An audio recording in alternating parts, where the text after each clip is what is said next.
Yeah, go on the share button.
Ẹ máa wò níran ìbí gbogbo alámájọ jì yẹ.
sọ̀rọ̀ ńbẹ̀ mò ń bọ̀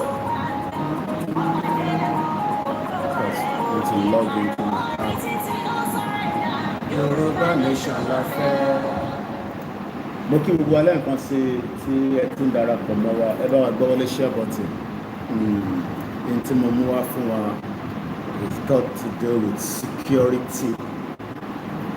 I just picked it up and I want to share that with us.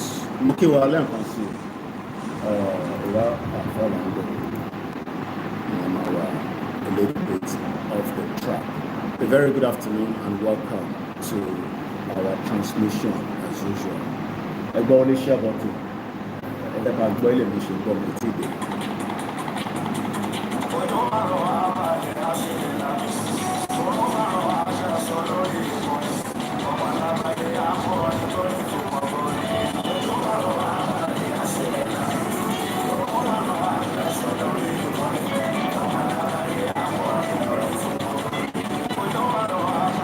Mo kí gbogbo alẹ́ nǹkan sí.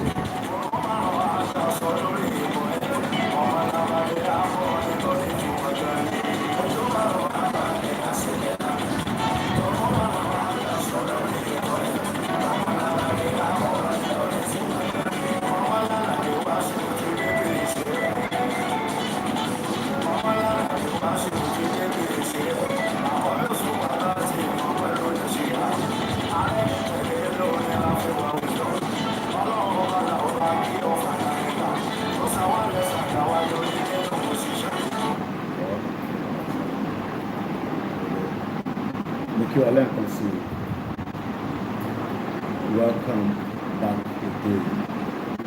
Everyone gbọ́ wọlé share button. Gbọ́ wọlé share button. Yorùbá nation no going back. Yorùbá nation no going back. No going back. No going back.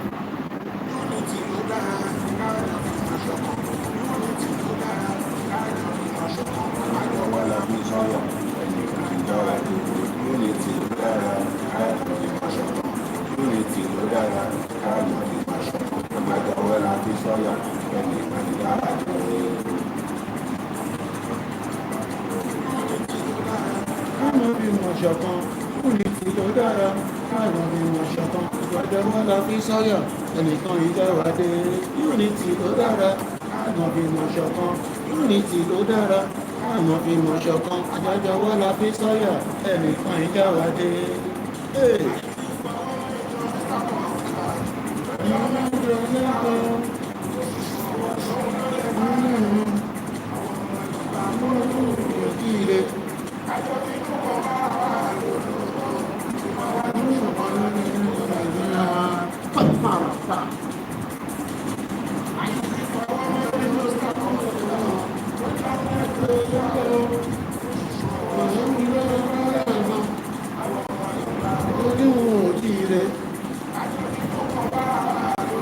Mo kẹ́ àzí brọ́dà mi.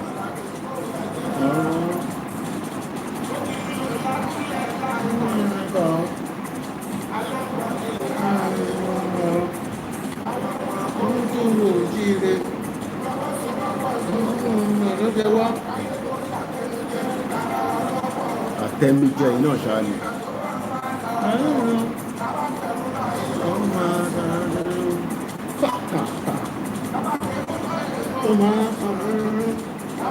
Láyé yóò máa sọ̀rọ̀ jẹ́rí.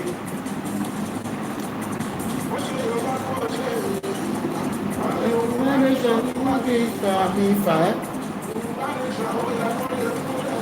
Ó yẹ kó lè múlẹ̀. Àwa náà ló máa padà wúlò fún. Àwọn ẹrú amúnisìn.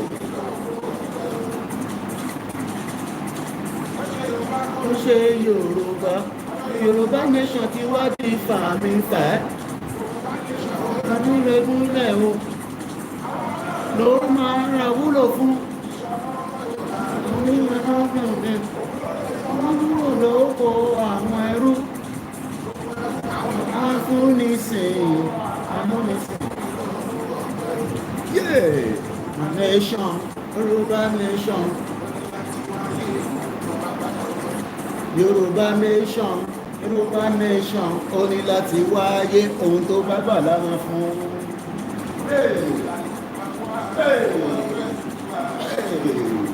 Parapia.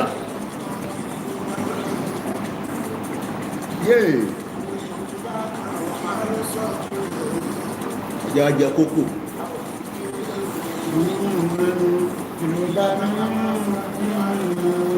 Yorùbá nation. Mo kí a máa ń jẹ láwọn ní Italy. Dizzy man. Yorùbá nation la fẹ́ ní Hong Kong, brother mi.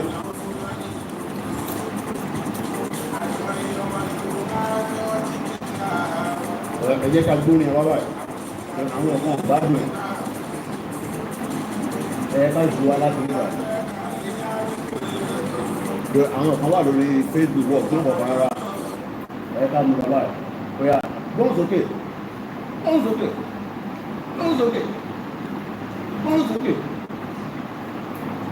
Ẹ láti.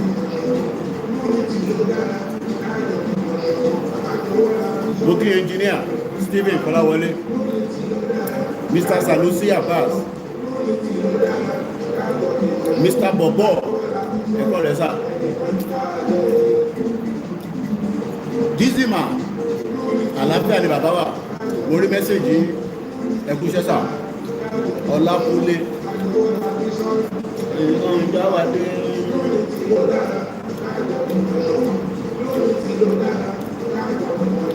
ìpàdé ọwọ́ la fi sọ́yà ẹnìkan ìjáwádé.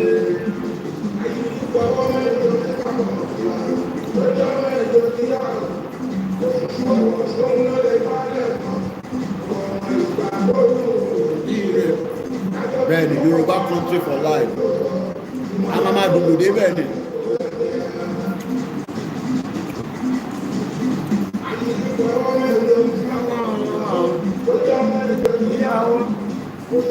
Àṣírí ìkọ̀kọ̀ Elédùmarè mo kí ẹ brọ́dà mi. Àlàáfíà mo bẹ́ẹ̀. Ọlájídé Ayọ̀ ọlá mo kí ń sà.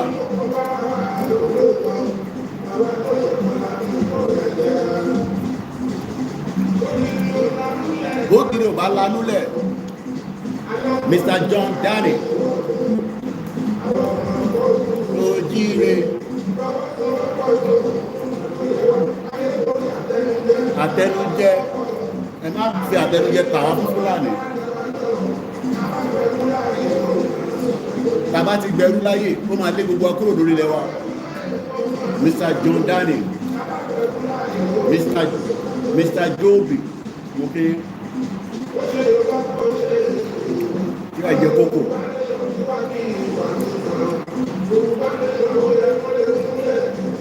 Shout out to you. Kenneth Chukwu, all hail Biafra.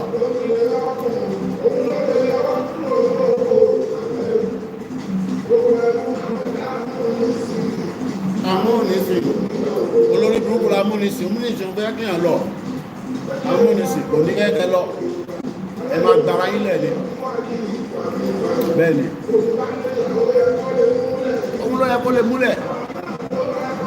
Àwa náà ló máa padà wúlò fún ìṣọ̀kan gbogbo wa lójú kan. Bọ́ọ̀ pépà fún bàbá Akíntóyè. Àwọn wèrè. Amúnisìn, amúnisìn.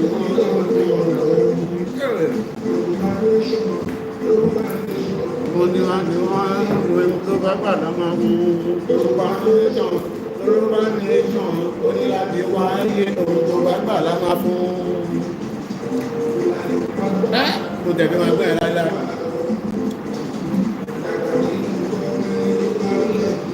Nínú gọ́ọ̀mẹ̀ntì àlẹ́nu, my dance àbí ìjọ àwọn ọmọ London nìyẹn, àwọn ọmọ London, àwọn jọba. Àwọn pẹ̀lú ẹ̀ṣẹ́ tó láfíríkà yàtọ̀ sí báwa ṣe jó nínú club ní London. Àwọn ará máa jó díẹ̀ díẹ̀ ni. Àwọn ẹranko Fúlàní olórí burúkú sọ́tàn ọ̀ṣọ́ tó tó. Ó bí sọ wá di ẹran adilẹ̀. Àwọn ata láìkè fàájì.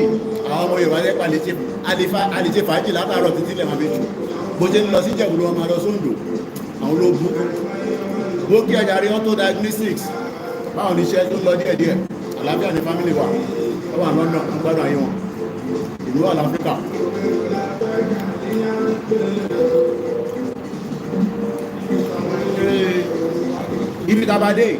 Ibi tabadé kò gbọdọ̀ sú wa.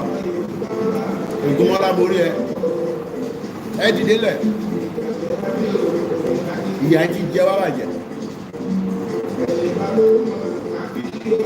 Fi ṣírò ara ẹ tí Fúlàní bá pàyà ẹ.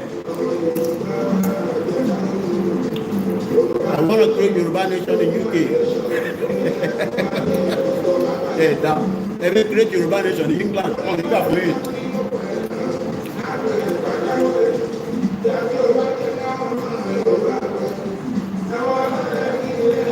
Àwọn alálẹ̀ rí gbà fún yín.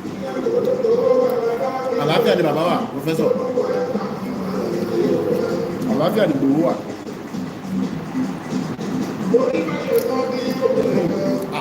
Ìgbádùn kókó yìí, ó dùn bàjẹ́. Ó ń lọ tìrìntìrìn, àtọ́lọ́ ẹ̀mọ́ tó kù, àjẹ́lẹ́ta. Dáàmì ìlú Ìgbòho ṣà. Owó bàbá dáàmì ìlú yéè. Òun ká tún dẹrù bà rẹ̀. Àwọn èèyàn fi sá fún un. Àwọn adìkáwà lọ jẹ́ra.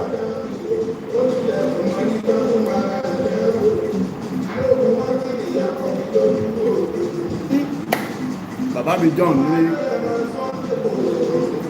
Ìgbòho ṣà.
Yorùbá àwọn ẹ̀ṣẹ́ apologize lọ́wọ́ ti bú Ìgbòho wọ́n máa sáré apologize lọ́wọ́ lọ forí sọ̀kúta.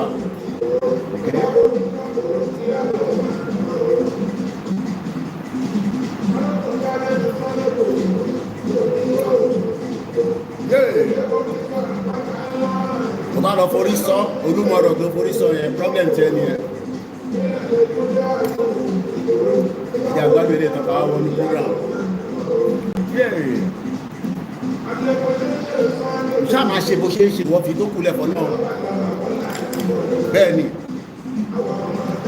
àwa máa dúró tiẹ̀ ibi tó bá ń lọ là ń lọ.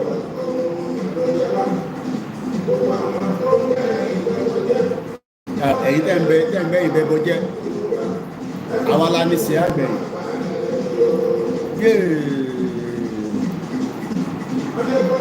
ṣá máa ṣe bó ṣe ń ṣe lọ Sunday Igboho. Ká lọ bá lọ àbọ̀ máa bọ̀.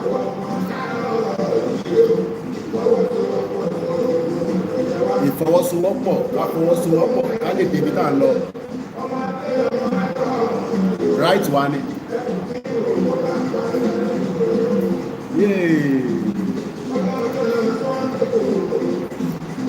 Ọlọ́run ló yọ ọdún pa sínú lẹ́nu.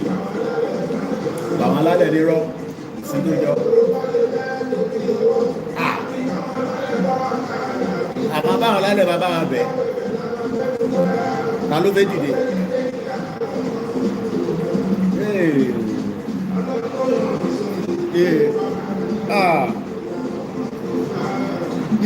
Olùkọ̀yà fọ́mọ Yorùbá o Yorùbá olùkọ̀yà fọ́mọ Yorùbá o. Mo ti sùn mo ti jí.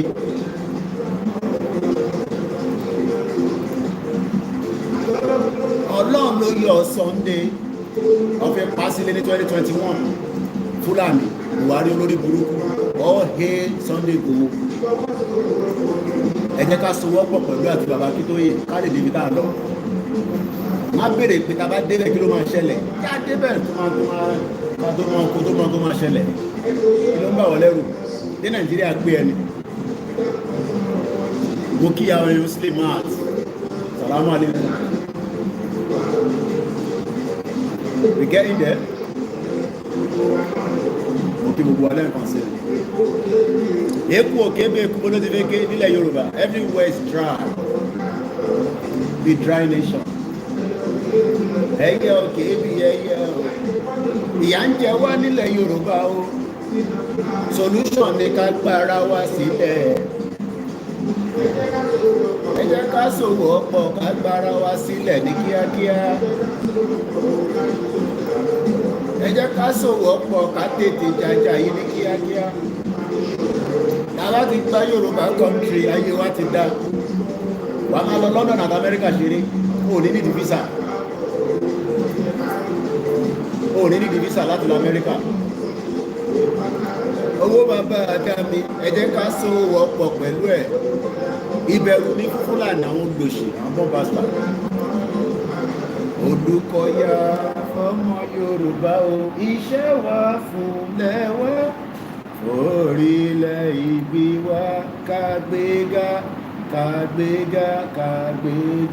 falẹ̀ ìgbàgbọ́ wà ní pé bá ti bẹ̀rù làbọ̀ mọ́ ká ṣiṣẹ́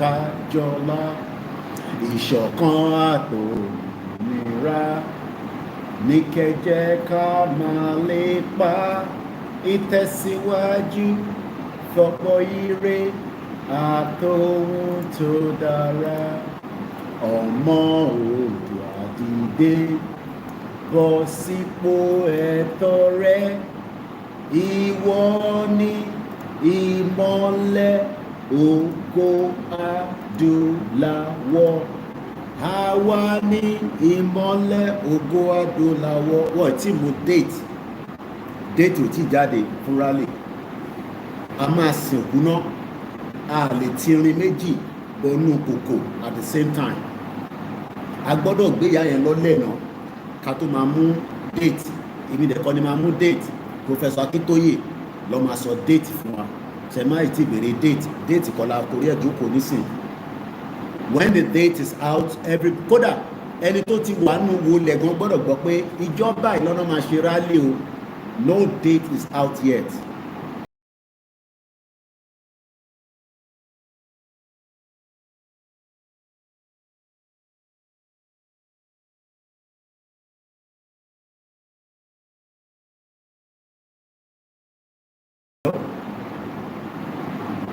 Yeah, more alert program.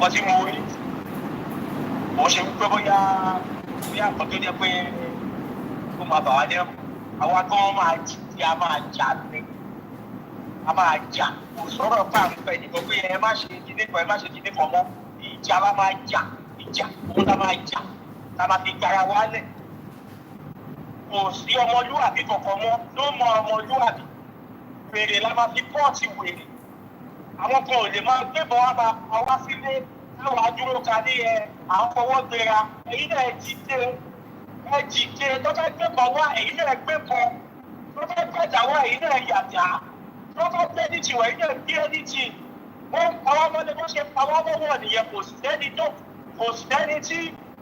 sẹ́ni tó sọ̀rọ̀ pa ìmọ́lẹ̀ àwọn tó pa yẹn wọ́n ti pa wọ́n gbé nìyẹn káwọn náà bá pa wọ́n gbé ni. Nǹkan tí mo fẹ́ bá yín sọ sí òun ni pé ṣe ilé ìṣàrí àtọ̀ pé wáyé bàbá mi ogun ló ń bọ̀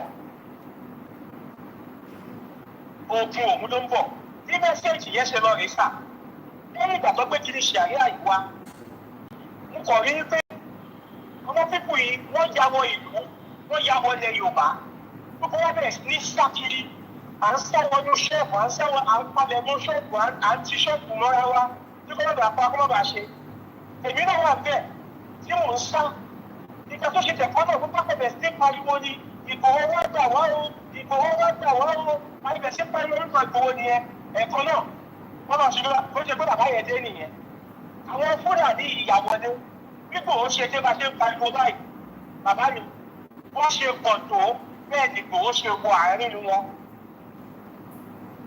wọ́n wọ pẹ̀lú gbogbo nǹkan ogun tó kó dání bàbá mi Sunday Ìgbòho sẹ̀ wọ́n wọ àárín wọn èrò wọn bà mí pé ká bí àwọn pípín ṣe pọ̀ tó yìí ṣé bàbá yìí ní kọ́ra lè dáwọn mú báyìí kí bàbá yìí mọ́mọ́ lọ kọ́ta wọn má lọ kú sọ́run ẹ̀kọ́ náà báyìí mo kọ̀ rí kí bàbá yìí jáde padà ni ó dàbí ẹ tó lọ bí ajá tó lọ ní ẹkùn ni tó wá padà jáde padà tábà wà rò bá máa fi ṣe pàjẹ́ ni ìrọ́ ajá yẹn gan òun gan ló fẹ́ kù ṣe pàjẹ́ bàbá yẹn jáde ara tú ilẹ̀ Yorùbá nípa táyà tú ilẹ̀ Yorùbá tó àwọn mílítì ṣe wá ní ọkọ̀ àwọn gbẹ̀bẹ̀ yẹn kọ́ láti débi táwọn mílítì wá àwọn mílítì wọ́n wọ aṣọ àmì Nàìjíríà lọ́wọ́ ṣùgbọ́n Fúlàní ni wọ́n ti dáìsí wọn ni wọ́n fẹ́ wá bá ìwọ ajá ìdí ẹ̀ nígbà tó ń bá ti kọ́ńtà àwọn Fúlàní yẹn wọ́n wá tẹ̀wọ̀n tó wọ mílítì uniform wá ṣé bàbá wọn tó wọ mílítì uniform tó bá ṣe dé báyẹn àwọn abẹ́wà sọ pé àwọn àmì ti dé ṣé ibà wọn àmì yẹn ṣe ń bọ̀ bí mo kàn ṣe wọ́n ṣe ń máàjì bọ̀ báyìí wọ́n pọ̀ gan wọ́n máàjì bọ̀ lẹ̀ Yorùbá ẹ̀kọ́ náà mo kàn rí táwọn ọmọ OPC ṣe bẹ̀rẹ̀ sí ní máàjì jáde náà nìyẹn àwọn ọmọ OPC kàn ń jáde ní from nowhere àwọn náà máàjì bọ̀ wọ́n wá pọ̀ ó wá di pé ṣẹ̀fẹ̀ fúnra ẹ̀yìn àmì fúnra bá wa jẹ̀yìn Fúlàní kẹwọ́ sọ́ọ́mì ẹ wá ká wa àwọn náà dúró dé àwọn ọmọ OPC yẹn pọ̀ gan débi pé in fact ó ṣẹ̀jẹ̀ ẹ̀kọ́ náà ibi tó bá àwọn ọ́fíìsì yẹn ti tọ́jú ti àwọn àmì yẹn wọ́n tún gbé mi kúrò níbẹ̀ wọ́n gbé mi lọ síbi tí bàbá tí àwọn aṣọ yẹn funfun wọ́n wà nígbà wọn ṣe funfun tó wọ́n fi ẹyọ kọ̀ọ̀kan rò àwọn bàbá wọ́n wá ń gbé aṣọ funfun yẹn ṣùgbọ́n kàtọ́ máa ṣí aṣọ funfun yẹn Yorùbá flag ẹmọ símbọ̀ ló wá yẹn òun tó wà ní àárín aṣọ funfun yẹn aṣọ yẹn funfun débi pé tí a bá wò ojú gan ojú ni màmá tán náà bó ṣe funfun tó wọ́n bá gbé símbọ̀ Yorùbá green and blue yẹn wọ́n gbé sí àárín ẹ̀ bá gbé dání yẹn bó ṣe green and bó ṣe black àrùn bíi red yẹn o green and blue tó wà yẹn òun ni wọ́n gbé ó wá fine pẹ̀lú àwọn obìnrin kan tó ń sọ̀pọ̀tì bàbá tó ń bá bàbá ṣiṣẹ́ bàbá wa ń sọ fún mi pé kí n lọ gbé megaphone pẹ̀lú àwọn tó kù wọ́n ń gbọ́ wọn ká lọ gbé megaphone ká lọ síbi àwọn ilé ńláńlá tí wọ́n kọ́ yẹn wọ́n lọ máa pe àwọn ọmọ Yorùbá tó wà bẹ́ẹ̀ jáde pé àsìkò ti tó pé tó máa bọ̀ kọ́wájà Yorùbá nation ká máa lọlé. Ilé tàbí ìgbà tó jẹ́ pé wọ́n kọ́ ilé ńlá Ìgbò wà bẹ́ẹ̀ àwọn Fúlàní wà bẹ́ẹ̀ Ìṣẹ̀kírì wà bẹ́ẹ̀ Haúsá wà bẹ́ẹ̀ wọ́n wá ní ká lọ máa pe ọmọ Yorùbá jáde nínú ibẹ̀ kí wọ́n máa bọ̀ pé ilé ti tó lọ kọ́ wá sọ̀kọ́ ti wà títì abẹ̀rẹ̀ rálì wa ìgbà tí máa tún pọ̀ bẹ́ẹ̀ yẹn mo rí pé wọ́n gbé àwọn ọmọ kéékèèké àwọn ọmọ Yorùbá kéékèèké àwọn ọmọ kéékèèké a kọ́ wọn sí ibì kan a bẹ̀rẹ̀ sí ní kọ́ wọn nípa Yorùbá à ń jẹ́ kí wọ́n mọ̀ báwọn Fúlàní ò ní fẹ́ wa à ń ṣe nígbà tó pé à ń fún wọn ní history à ń fún wọn study history à ń kọ́ àwọn kéékèèké yẹn láti kékeré nípa Yorùbá nation làwọn ọmọ yẹn ń gbọ́ ìtàkàbá tó dábì padà wọ́n ṣe dábì padà síbi àwọn àmì yẹn nìyẹn táwọn ti ṣe dúró tì ìgbà tó máa jẹ̀kọ́ náà mo mọ̀ wípé àwọn àmì tó wá kó tó wá bá wa jà gbogbo wọn kàn ju wọ́n lẹ̀ ni wọn ò lè ṣe nǹkan kan náà wọ́n ṣe ní àwọn fẹ́fẹ́ wọ́n fẹ́ wá inspect ilẹ̀ Yorùbá wò ni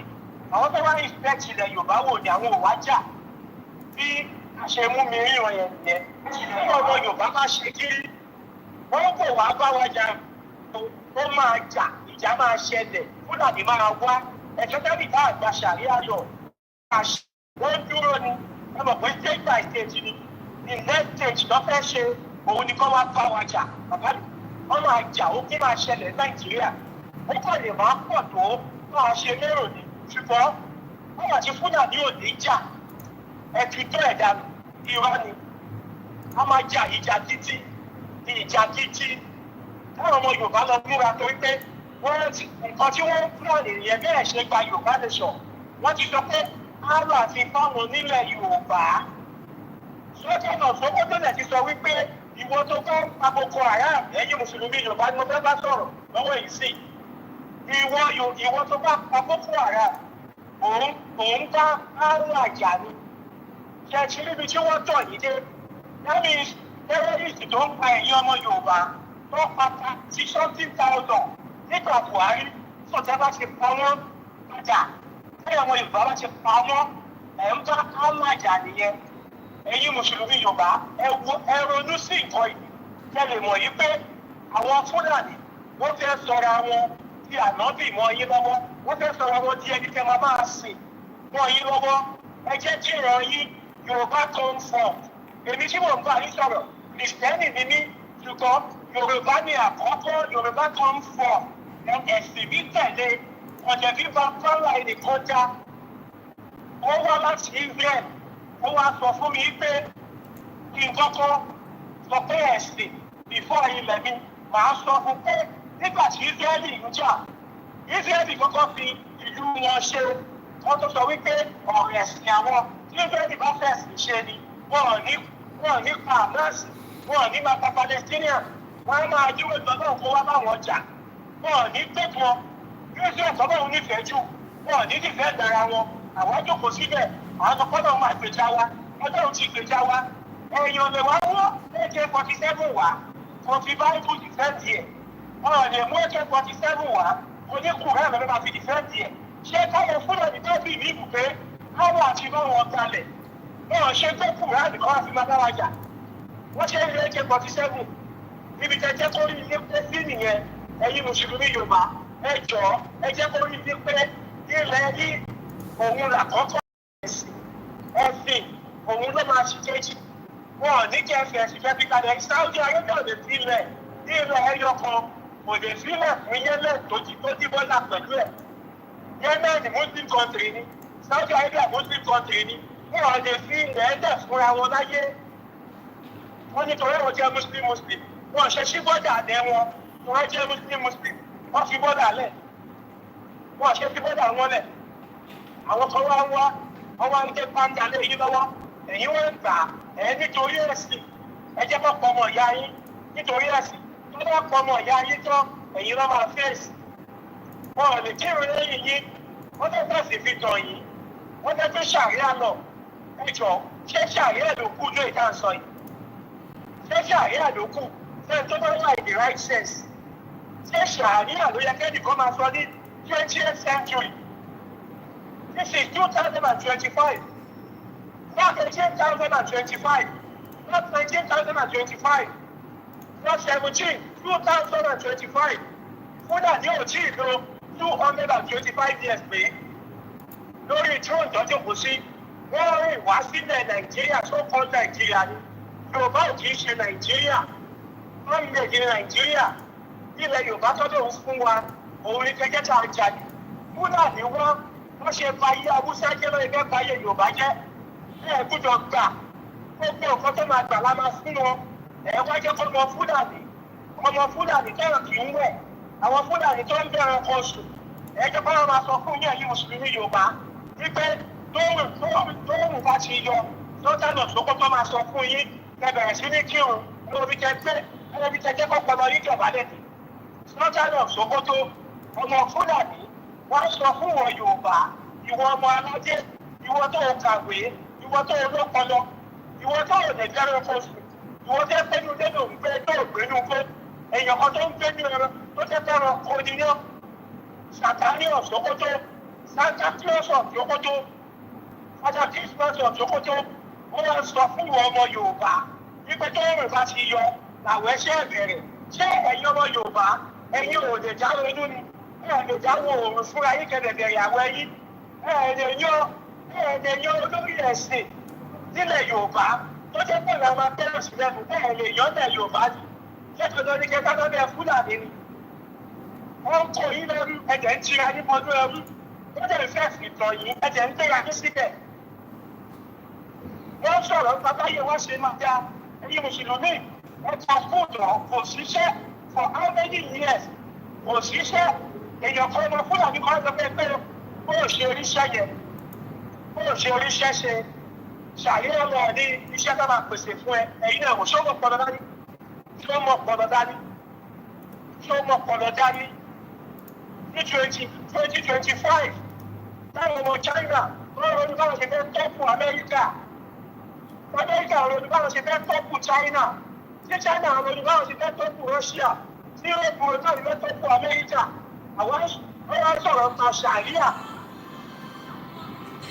wọ́n sọ̀rọ̀ nípa ṣàríà ó yẹ kẹ́yìn mùsùlùmí ilẹ̀ Yorùbá ó yẹ kẹ́ tí wọ́n gbé ibi táwọn Haúsá àwọn Fúlàní wà kẹ́bẹ̀ẹ́ sí kọ́sìtẹ̀ yíyà fún wọn àwọn ọkùnrin olórí burúkú àwọn táyé wọn ò ní jìnnà lọ́jọ́ pé kalẹ̀ ni wọ́n kalẹ̀ Haúsá ní Haúsá ní kí ni gbọ́yà ẹ̀yìn bọ́ọ̀rọ̀ Haúsá mọ́ wọ́n fẹ́ ṣe ti ṣéètì ìfẹ́yìn ṣé bọ́ọ̀rọ̀ Haúsá ṣe ń gbé yẹn pẹ̀lú ṣàríà ṣé òun fún ìdùnnú tẹ̀yìn ni àwọn tó dẹ̀ sí gan wọn ò ṣe ṣàríà mọ́ lọ́jọ́ Arabia fẹ́ ó fẹ́ ṣe nǹkan tábẹ́yìntà ṣe èyí tó máa ṣe nǹkan tí Fúlàní ṣe ẹwọ́n gbogbo nọ́ọ̀sì bó ṣe rí aṣáájẹ̀ ni wọ́n fa gbogbo ẹ̀ jẹ́ nǹkan tẹ́ máa tún sọ fáwọn àwọn gọ́ọ̀nọ̀sì Yorùbá èyí ń gba owó ẹ̀kọ́ trade ẹ̀kọ́ ẹ̀ṣẹ̀ infrastructure lọ́kọ̀ nǹkan tó máa bàjẹ́ nígbà tó kú bá ṣẹlẹ̀ wọ́n rí káwọn Fúlàní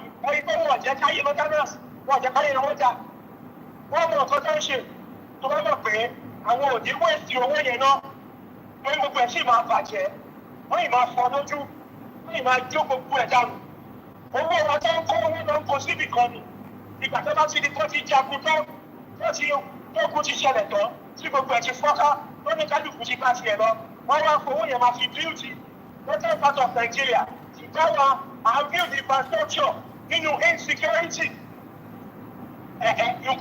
insecurity rẹ̀ kẹ́kọ̀ọ́ wọ́n dákù kápù ẹ̀ ń build infrastructure ẹ̀ ń build train from Lagos to Calabar tó kú bá ṣẹlẹ̀ wọ́n fa gbogbo ẹ̀ kọ́ máa bàjẹ́ ẹ̀ wá padà sí square zero adéjà fún ìlú Nàìjíríà àpẹẹrẹ tẹ́ bá fi mọ̀ pé ìdí ayé tọ́mọ Yorùbá fẹ́ tẹ́ òun ni wọ́n ń ṣe yẹn ṣùgbọ́n àwọn pípọ̀ yóò fẹ́ gbé bẹ́ẹ̀ wọn ò fẹ́ kò tó jọmọ́ bẹ́ẹ̀ wọ́n tẹ́ fẹ́ máa jẹun kiri títì táwọn olówó máa tẹ́dù tí kálíjà máa tòṣì nǹkan tó fẹ́ nìyẹn lọ́jọ́ tí wọ́n lọ́wọ́ ṣùgbọ́n nílẹ̀ Yorùbá gbogbo wa afẹ́wà equal in the hands of God nǹkan tó gbogbo infrastructure dẹ́ ṣe wọ́n bàjẹ́ lórí security tó kún bá ṣẹlẹ̀ sí wọ́n gba gbogbo ẹ̀ jẹ́. All right. I shake on the brother, man. Eka kickstart. Thank you very much. I share the man. Thank you. That was 15 minutes there, and I was just getting ready. Emma Binu Itewa Lori, Facebook. Not sure why the audio is a bit low. We had the same problem, La Roy. We had the same problem in the morning. So I hope I can be able to rectify this problem about manager Mabinu, but I'll see what we can do as we go more into the program. Mabinu, I'm not sure. I expect my audio to be very clear. I'm not sure why. Mic check while the audio is not audible. And I've been Mr. Abayomi at Prince Ade. One day I won't bother that way. The volume is very low. All right. Let's take you to Lekki. Before I take you to Lekki, Momani, insecurity. You got to be very careful. Extremely careful. In Lagos State. Extremely careful. I picked up something on LinkedIn. Monemini platform. See, I will bring it when I find it. I decided to bring this up because it's relevant pẹ̀lú security, and I hope that somebody in another estate will learn from this. Every time I always talk about sleeper cells among us, especially our Fulani, what infiltrates wa. What infiltrates wa.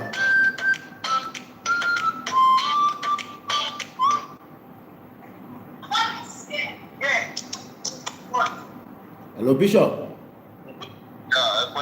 Are you going here? All right, go ahead.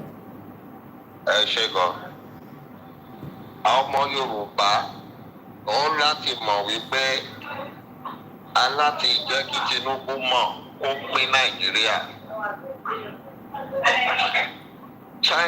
Chanti protest wa nìyẹn, Tinubu divide Nàìjíríà. Èyí ọ̀rọ̀ Yorùbá nation tẹ̀ la fẹ́ mọ́ sí Yorùbá nation la fẹ́ bọ̀ a máa pariwo Tinubu divide Nàìjíríà.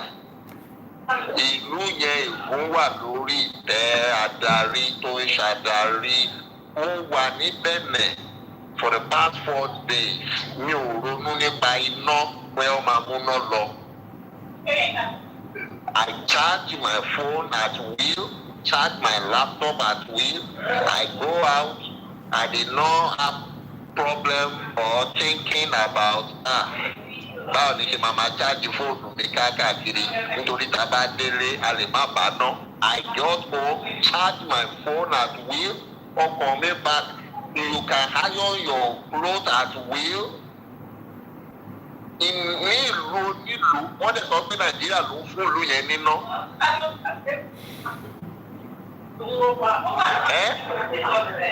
Mo dé Nàìjíríà tàìdé Nàìjíríà inú òkùnkùn ni mo bá Nàìjíríà. I start worrying at báwo ni ṣe máa charge phone, báwo ni ṣe máa ṣe kìíní ṣe kí n lọ ra fuel tí wọ́n máa múná dé ọ̀wọ́n ní múná dé.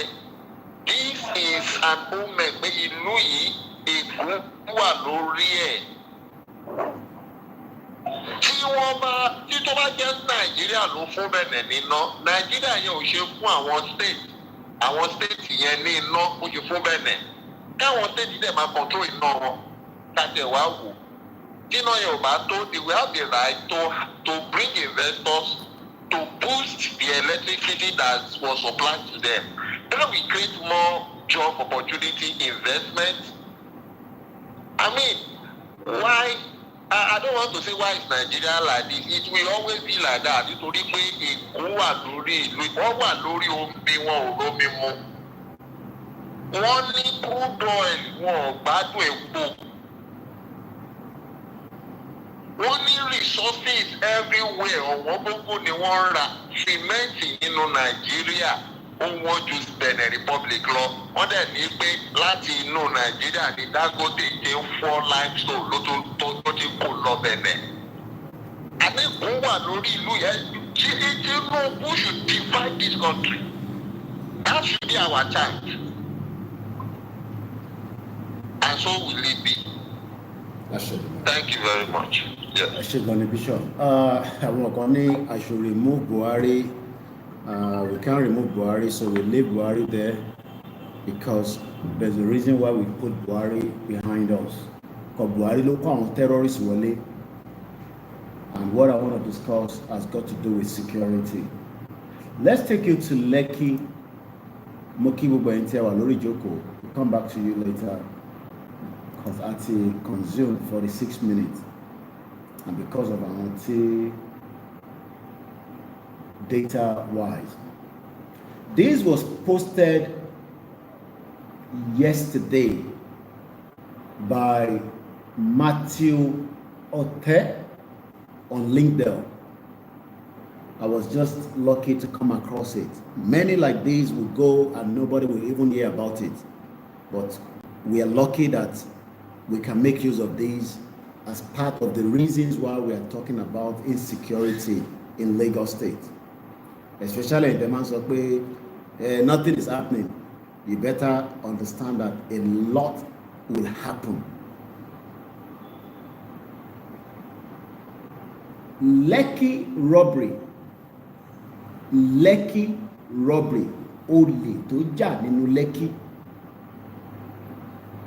But there's all kind of robberies around the world because that's always other arguments. Stupid Nigerians will tell you, oh, Shebi, one jolly, not in London. One jolly in America. At least they can investigate that and we can get to a conclusion. But there are all kind of different robbery. There are robberies that is man-made, which is exactly, I have read the article, so I am just preparing your mind of what I'm about to read because of some of the stupid Nigerians and will bomb bastard olórí burúkú to èpèlè máa gbà lẹ́nu tèmi ní ìdádúrà ẹ fẹ́ fi tiyín kó bá wa ní pariwo pé divide Nigeria ẹ sọ pé ká keep Nigeria as if Tinubu can fix the insecurity problem in Yoruba land, talk less of the one in Benue State. Only on Sunday, a community was massacred by Fulani terrorists in Ebonyi State. There was a killing of people in Sweden yesterday. The Prime Minister has already been there. Only 11 people, and I use the word only, but these are human beings. 11 people were shot dead by one lunatic in Sweden yesterday. I just picked up the news today. It's of a platform, an international platform. 11 people were killed in Sweden. So that you can understand that death and crime happens across the world. But our own is man-made by Buhari and El-Rufai and all the deadly terrorists that go on. So to assume is because we want to save your life from the influx of the terrorist jihadis that we're worried about. What infiltrate what? And some of you have used them as your security guard, which is exactly what has happened in Lekki. What if a Fulani fish security? But they were lucky that the next one so I hope that some of you watching me right now, there were no estate across, you better go and check the kind of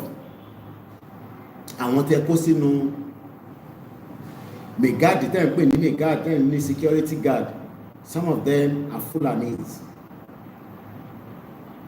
Because you wait until this happen and that happen, and then people will now say, yeah. Lekki robbery, man-made robbery. Stupid Nigerians, bomb bastard, everything Kobawa. And they divide Nigeria. Why do we need Nigeria for? What is the essence of being in one messed up country that cannot look after security of the citizens? And they will use Lagos money, send it to Kano. Lagos that is using money from alcohol, prostitutes, cigar, and Kano say, no, you just give us the money. But you can't do all that in Kano because of Sharia. Let's go further. The headline says, and I quote, how security guard freely opened the gate from armed robber.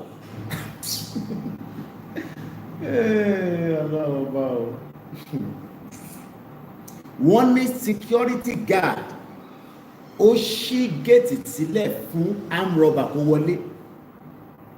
Can you understand that? And I'm here shouting. People will live in Lekki. Shut up! Who is that guy disturbing us? Shut up! If you're thought you paddy and next time, tó lè bá wọlé ó yẹ kó panu yín so that orí yín á pé. Ta ló rántí bọ̀bọ̀ kan tó pa? Àtẹ̀gbọ́n yẹn mọ́ yẹn ti Nàìjíríà ti ṣẹlẹ̀ sí. That CEO that was jogging, that was killed in Lagos State. How many of you remember that story?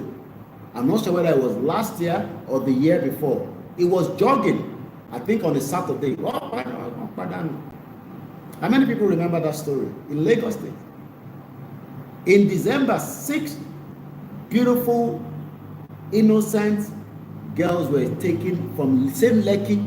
But she sort of buy anything. I want to what low.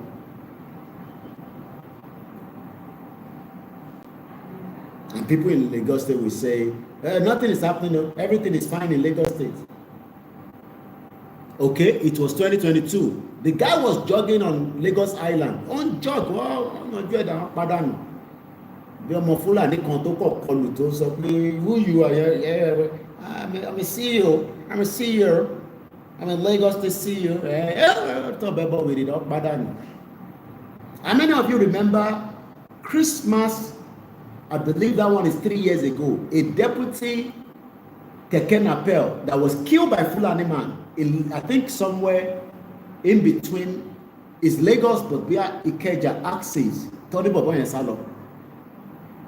That one was a deputy Keke Napel chairman. You almost Yorubani, but Fulani Leni Topa. How many of you remember that story? You think I'm making this up, Abi? You think we are stupid like some of you that we're telling you that there is problem in Nigeria. Divide Nigeria, you say we should shut up. How many remember that as well? I'm sure that one was about 3 years ago. It was coming towards Christmas. It is the deputy of Keke Napel in Lagos State. Fulani Padang.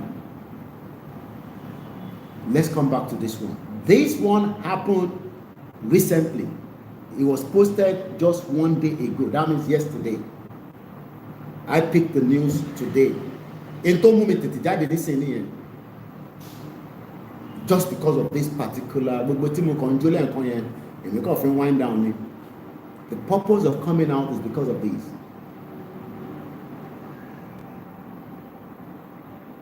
But we are too gullible people. We have tolerated too much from the Fulanis. And the Fulani will destroy you not because of security, they'll destroy the economy. So it's not just about no. Part of insecurity is not having good economy. Because how are you going to run a good economy when there is insecurity in the land? Let's go further. How? Only be security guard to walk back. Oh, she get left fáwọn olè kó wọlé. Ẹ ti mọ̀ pé Fúlàní nìyẹn. Yesterday, armed robbers invaded my estate in Lekki, in Lagos State. Àbí ibo ni Lekki wà? Ṣé Ìjẹ̀bú-Òde ló wà? Is Lekki in Ìjẹ̀bú-Òde or Lekki is in Ondo State? Àbí Ekiti State? Yesterday, armed robbers invaded my estate in Lagos, not through force. You know that something can happen with force, but this one was not by force because there was a sleeper cell among the security guard.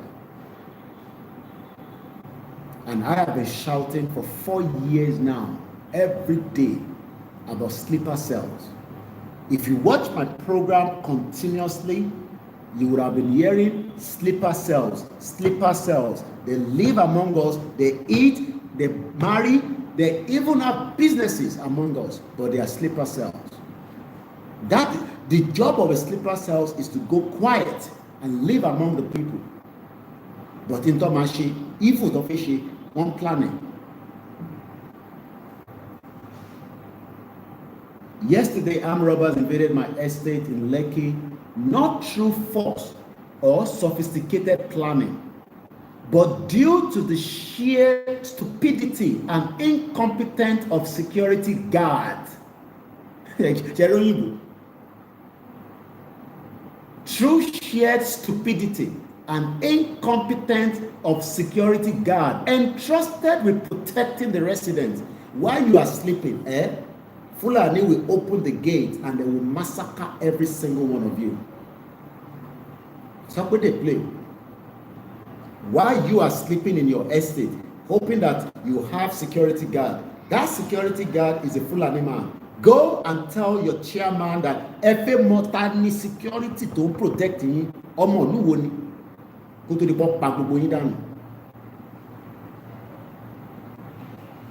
you better go and check. Just so you say the Fulanis may not be actually up to 3%. They're very small in number, but they've infiltrated every part of Nigeria. They're very strong. Ganduje is a Fulani man. He's an APC chairman. So what are you talking about? The closest man to Tinubu that can kill Tinubu anytime. Ganduje is a Fulani man. So what are we talking about? They are 3%, they are 6%, they are 5%, but they have infiltrated up to close to Tinubu. They are moving with Tinubu every day. Ganduje is moving with Tinubu, and he can take out Tinubu anytime. They can kill him anytime if they want to.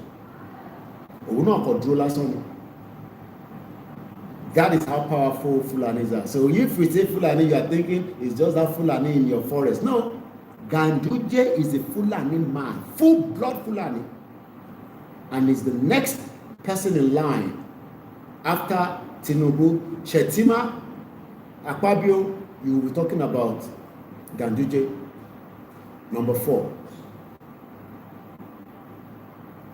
And is the closest to Tinubu. So you can imagine what they can do for Tinubu. Bí Tinubu ṣe wà ní ìsìn wọ́n lè pàdánù. That is how powerful they are. But let's focus back to the one we are discussing, which is Lekki.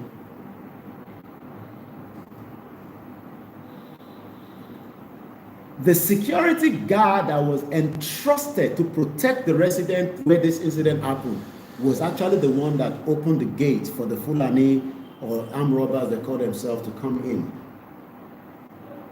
This was not just a robbery. It was a catastrophe. Do you know what the meaning of catastrophe? I pity Yoruba people. Continue to say,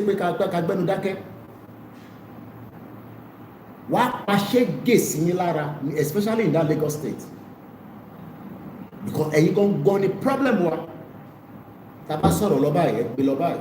Ẹ̀sọ́ fún abẹ́ka ṣọ́tọ̀ pẹ̀lú àrùn àfẹ́dàlúrú mọ̀mọ́ mélòó tara mi ti fẹ́dàlúrú. If you know the meaning of catastrophic with PHIC at the back, catastrophic, jẹ́ lọ́wọ́ meaning ẹ̀fọn kò lè understand nǹkan tó mean. This was not just a robbery, kò ń ṣe robbery, it was a catastrophic failure in estate security that could have easily turned to bloodbath. Ẹ̀jọba sùn rẹpẹtẹ. Èmi jókòó síbẹ̀ mo pariwo lójoojúmọ́. Ẹ sọ fún mi pé kí n shut up àbí. Ẹ lórí mi ò pé mo mọ tí mo sọ. Mo ní kò sí tó ń lọ nínú Nàìjíríà tá a mọ̀. I don't have to be in Nigeria. The news gets to me, or I look for the news ahead.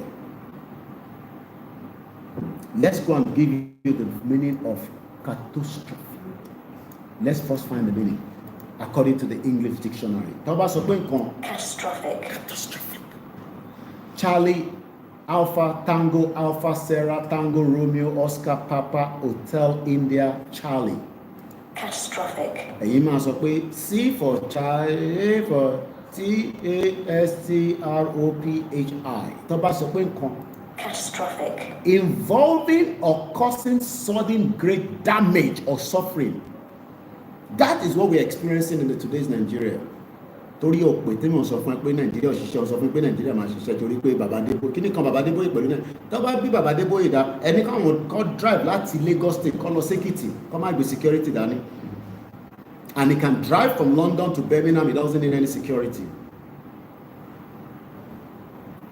He can't drive because they will kidnap him. Because àwọn Fúlàní wà lẹ́nu títì.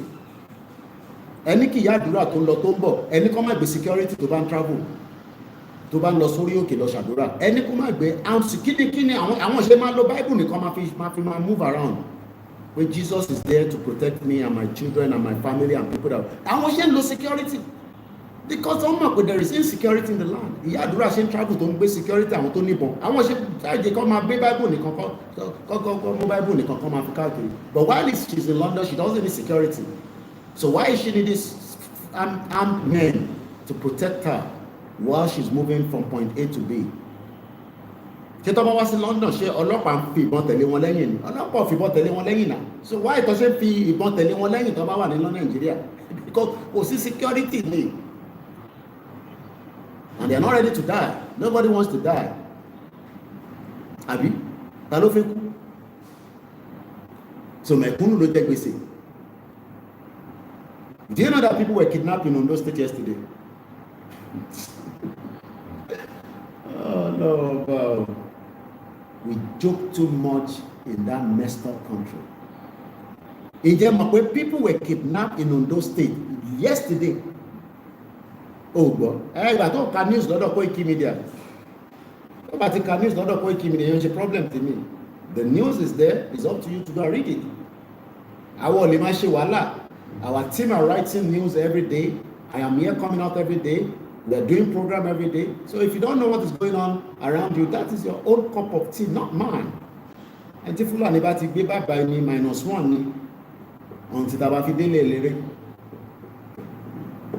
Ẹni tí Fulani bá ti jí gbé, ìwọ tó ní sójà tó ń tẹ̀lé, ó jẹ́ lọ ṣògùn kó dira kó ṣe yọnu sáré.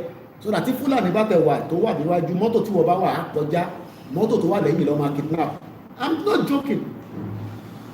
Because ìyá àdúrà nísìn òun ní ó lówó láti fi gbé sójà tó ń tẹ̀lé káàkiri, ìwọ ò lówó láti fi gbé sójà, so jẹ́ lọ ṣògùn kó má ní báíbù kan lọ́gbẹ̀ wo ìyá àdúrà gan ò lo báíbù nìkan lọ́wọ́ yìí, báíbù òràn tó wà nílẹ̀, báíbù òràn bàbá Adébóyè, báíbù òràn tó wà nílẹ̀, àwọn méjèèjì yẹn mo nífẹ̀ẹ́ wọn, àwọn ní máa dárúkọ lójoojúmọ́ lórí social media, because wọ́n gbọ́dọ̀ jáde kó sọ fún wa pé ṣé Nàìjíríà ń ṣiṣẹ́, tí Nàìjíríà bá ṣiṣẹ́ káwọn nílò sójà láti máa fi travel from point A to B, káwọn máa lọ lásán, kọ́ lo báíbù tán fi ṣe prayer fún yín yẹn, kọ́ mú báíbù yẹn nìkan kọ́ fi sínú mọ́tò kọ́ tẹ̀lé síwájú pé lórúkọ Jésù Kristi bá ṣe ń lọ kí Fúlàní kó má mú wa. Ẹni kí wọ́n fi báíbù nìkan sínú mọ́tò kọ́ dẹ̀ pé Jésù kọ́ dẹ̀ drive off, kí ló ń gbé sójà káàkiri fún nínú Lagos State láti fi travel, kí ló fẹ́ fi sójà ṣe? Kò sí security ni tàwa lọ́dẹ̀.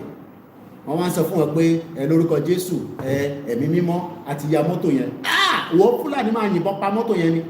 Àìmọye tí Fúlàní ti fìbọn fọ́ dírẹ́bà lórí tí mọ́tò ya wọn ní igbó tó kidnap àwọn èèyàn lọ. Lánàá èèyàn sì wà kidnap l'Ondo State, ìyẹn ni wọ́n ṣe ló fi ń ṣeré. Mo kí ní Dubai ṣó lọ lọ́hùn, Ọlọ́run jẹ́ kẹ́ máa ríṣẹ́ ṣe, wọ́n rìn ní òwe yín lọ́hùn.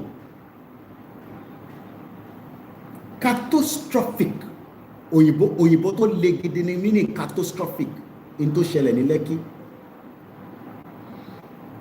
Extremely unfortunate or unsuccessful, involving a sudden or large-scale alteration in a state. The body undergoes catastrophe. Tí body èèyàn bá shut down, bá lo nǹkan sí sára ẹ̀ kò ní ṣiṣẹ́ mọ́, ẹ̀mí tó bá ti fẹ́ kú. Just like when Yaradua died. Amaruche de Koiki, you are killing me with laughter. Benny, you know, there are stupid people. We talk about insecurity, they'll be joking with it. In Lekki day before yesterday, there was a catastrophic incident because failure in the estate security. That failure, I'm not in that estate. It become elaborated and doing the analysis around it.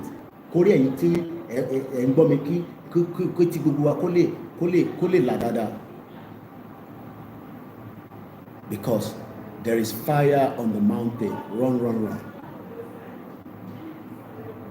And that fire is already across every part of Nigeria.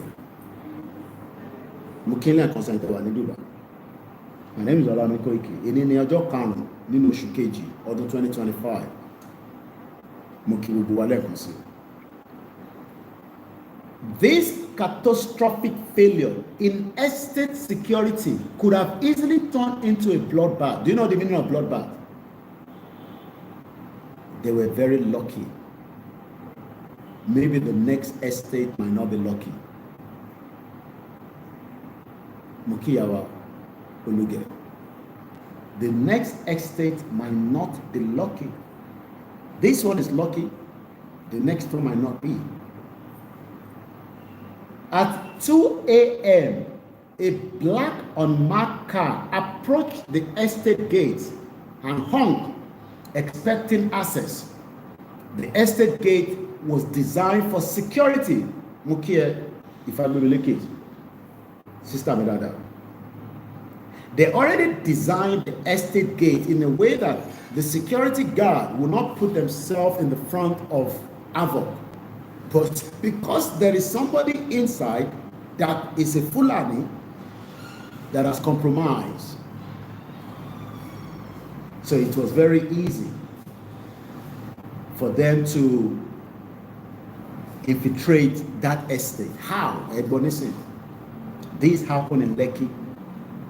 Your own Lekki. Estate to this. Lekki. This was the day before yesterday.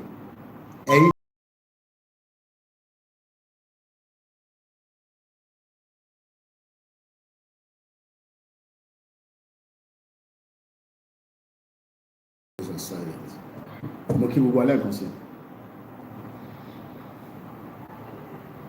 One in aago méjì lóru, a black unmarked car approached the estate gate and honked, expecting access.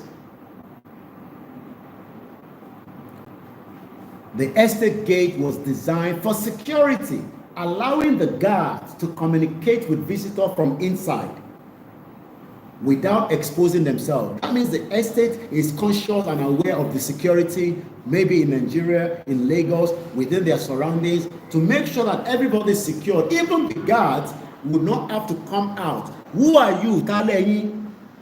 We are so person. Identify yourself at 2 a.m. But because there is a Fulani man inside that is the sleeper cells that I've talked about, you will hear it now. Ìsàpẹ́dẹ̀ ìjókà bí lé Koiki mo kàn fẹ́ sáré lọ ṣe weekend ní London ní Lagos State. Ọlọ́mọdé ká ṣàgbákò kó bá yẹ pé state tẹ máa sùn sí ní gbáàs ló máa ti ṣẹlẹ̀. Ìwọ tó ń sọ pé kò sí tó pọ̀ ẹ̀ àbí kò kàn no problem. Ẹnu ẹni gbogbo àjọ wà. Ẹ má mọ̀ ọ̀rọ̀ estate tẹ fẹ́ lọ sùn tẹ́ ń bọ̀ láti London.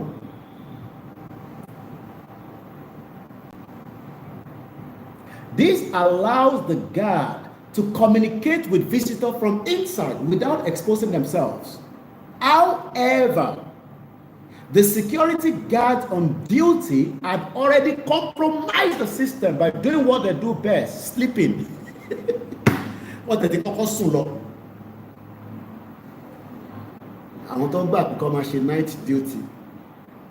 Nígbà tó bá ti mú pàrágà, ó ti mú pàrágà òfò tó ń mú. How are they going to work in the night? So that means one estate sleep pad, they won't come out soon. You see, two things. Let's go further. Jolted awake by the sound of the horn. I don't want to get here. And that is so. The guards began questioning the occupant of the car. One question and the response is, we are SSS, State Security Service. That is always the method. EFCC, no idea, no ID. I don't know how a country that you don't know the difference between a real EFCC, a fake DSS. One, we are here to arrest a drug dealer inside the estate. A good security guard will act straight away and say, okay, let's call the chairman of the estate. Chairman, and start asking questions before Fulani kill you in your estate. At this point, any trained security professional would have immediately contacted the estate chairman. I don't know whether even those security guards, they have mobile phone. They better have any mobile phone. One day the phone come and credit. That is how worse this country is. Anyone at this point, people have approached the gate. They have identified themselves as SSS, coming to arrest somebody in the estate. You would expect that the security guard should now move into action, radio, contact the estate chairman. There are so people on the door of the estate. That should have been the norm. You cry for Nigeria. Breakfast. Everybody. Diaspora tó wà ní estate yẹn ó lọ́kì tó ìfìbọn fọ lórí. Ẹ máa sọ fún mi pé tìbí London lẹ́yìn gbé ẹ̀kan wá sílé fún ẹ̀kan lẹ́ẹ̀mejì àbí kinní kan. Ìjọ tẹ bá wálé yẹn náà ọlọ́mọ ẹ̀jẹ̀ kẹsà àgbákòrò eléyìí ẹ jẹ́ ìyá sàmì.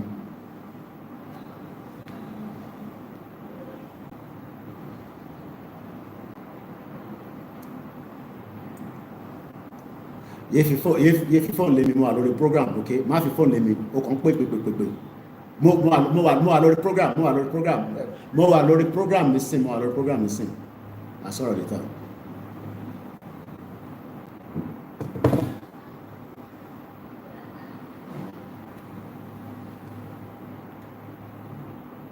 Let's go support them.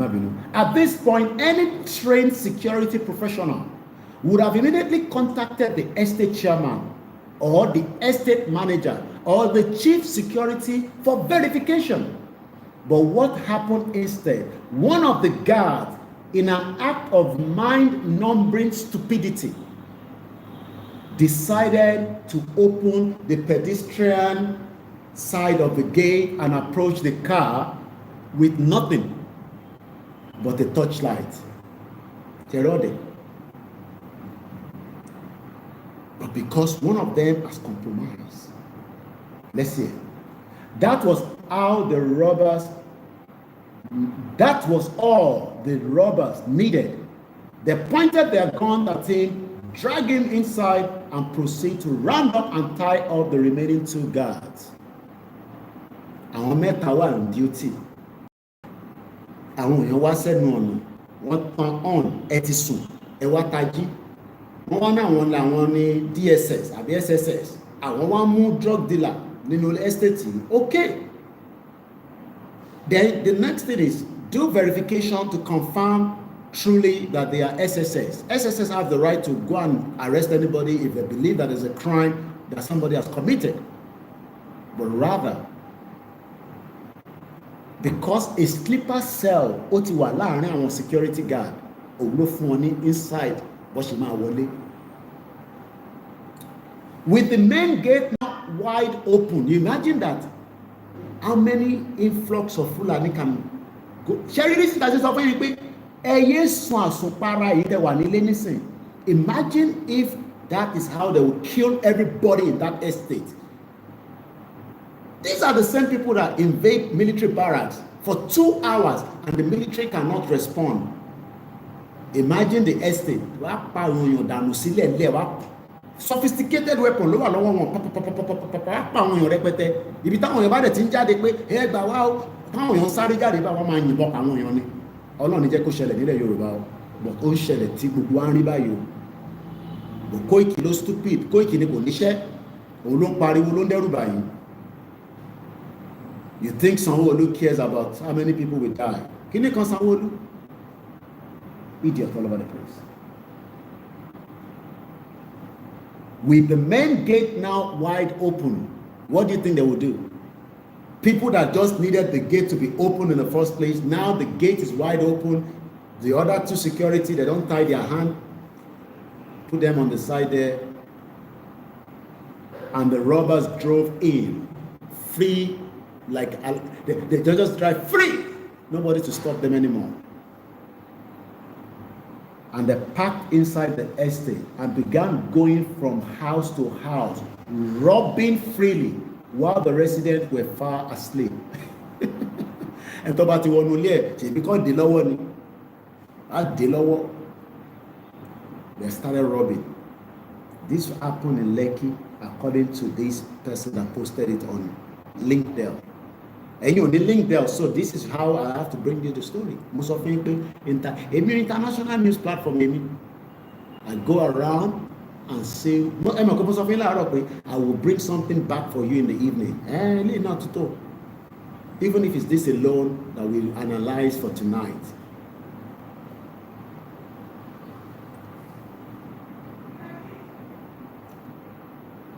but their luck run out when they attempted to break into a house where a mobile police officer reside. Luck, Abi, okay. I hope that there will be more luck next time. Hearing suspicious noises, the officer demanded identification. When there was no response, he cocked his weapon and opened fire. A military officer saved the day. They might not be lucky another day. You can see why insecurity has gone down in every part of Nigeria.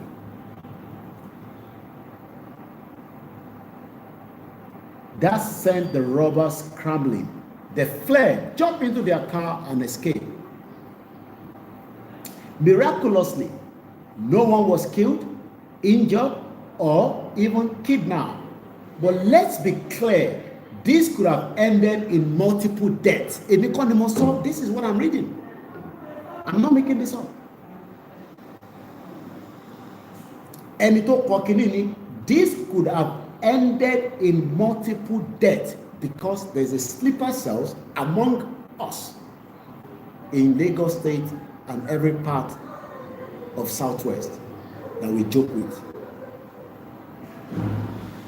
Now, the brutal lesson: security is not a joke. The brutal lesson: security is not a joke. This should serve as a ruthless wake-up call to anyone hiring security guards. Many so-called security personnel are nothing more than glorified gate man whose primary skills involve saluting, opening the doors, collecting tips. They are not security professionals. If you are hiring a security firm, do your due diligence and check if they have a track record of preventing crime and are properly trained to handle threats. Do you know the meaning of that? Threat.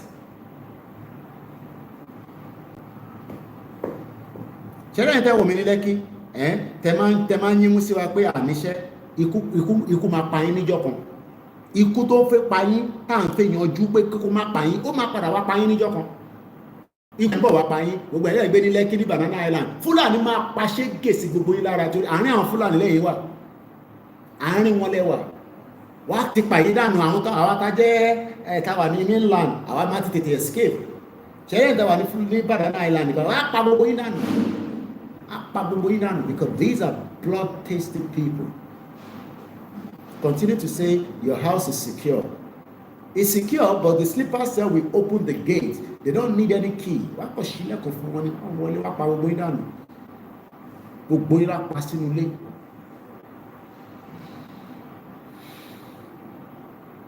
Security is not about opening and closing the gate, but about preventing unauthorized access at all costs. Security will say, just close the gate, open the gate. Security. Saudi Arabia, you are a Muslim. Let me tell you how much. This is another international news. Saudi Arabia budget for security.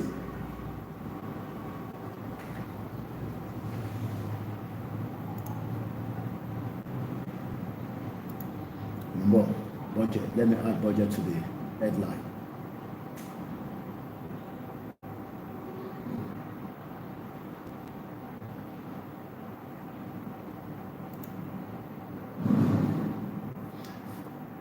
Saudi Arabia, your Islamic country, they are now using Quran and say, Inshallah, Alhamdulillah, Rabbil Alamin, Ar-Rahman Ar-Rahim, Maliki Yawmiddin, and we use that to protect the whole of the kingdom.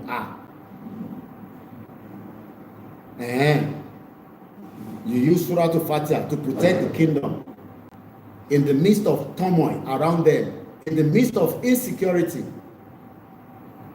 they will use kursiyu and say, Allah, Allah, Allah, Allah, Allah. In Saudi Arabia, no. Listen to how much they are spending for their security budget, idiots. When we have a Yoruba country, we will spend any amount to protect our lives. Yes, they say we are jobless. I'm jobless, but now I'm giving them security tips so that they don't die. Listen to your Saudi Arabia. And this is coming from Defense Security Asia. Saudi Arabia boosts defense budget to 78 billion US dollars. I want to say Quran and have to protect around. You think they are stupid like us? Rank number 5 globally. 1, 2, 3, 4, 5. Talk about the 5 first country. Saudi Arabia wà lára àwọn tó spend owó tó pọ̀ jù in terms of security defense. I want to say Quran and have to defend around. Good morning, good afternoon, Clement. The big fools will say, my house and family is protected in Jesus' name. That Jesus will slap your eyes. Money Babade Boye that is using Jesus Christ cannot travel without carrying security that have fully armed. Iyadura, you see him on the Sicilian woman, that woman with the white garment, and very jovial philanthropist. UK based but returned back to Nigeria, building massive church in somewhere in that same Lekki axis. But anytime she travels, she goes with security. She can't travel without security because she knows the Bible cannot save her. Ìyà tó dààmú. Ìyà tó gbọ́n tó dààmú. Àwọn ṣe máa travel kò máa lo Bible nìkan. I think they are stupid like you and me. They are stupid. Yeah, put cross in my car in Jesus' name. We are going. Àwọn tẹ́ ń lọ bá àwọn Fúlàní náà wọ́n ṣògùn. You think Jesus cross consigned them? They fire the car and if you're lucky you survive. Idiot all over the place. Let's listen and hear why Saudi is spending so much money. Kí ló dé tó ṣe náwó tó yẹn? Kí ló ń lé Saudi Arabia? Àwọn olófẹ́ pa wọ́n, ikú wo ló ń lé wọn? Why are they scared? Because they are worried about terrorists. And they have to protect their kingdom because they have too many crude oil that they cannot allow terrorists to just throw bomb and blow anything out.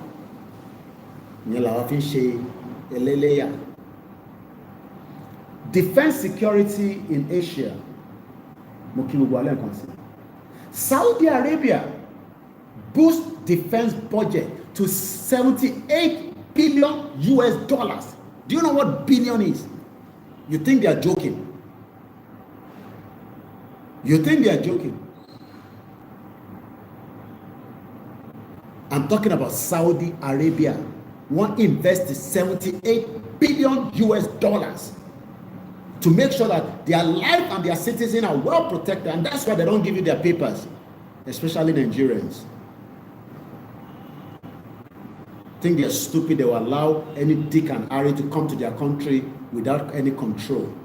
You think it's like Nigeria, where they open the borders and who is who just come in. Ìlú wa ògiri wa. Ìlú Ọlọ́run, ìlú tó ti ń pe Ọlọ́run.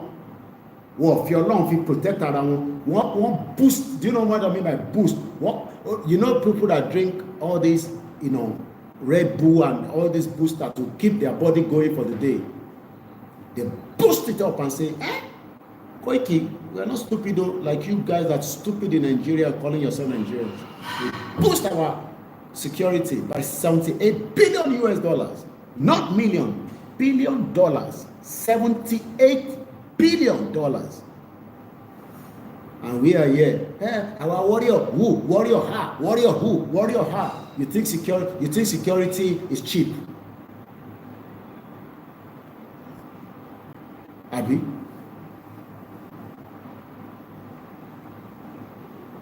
Àti dáwó kan, wọ́n náà wọ̀n dámọ́. Àti dáwó tẹ́lẹ̀, owó tẹ́dáyẹ̀ náà la ṣe máa lò láti 4 years ago.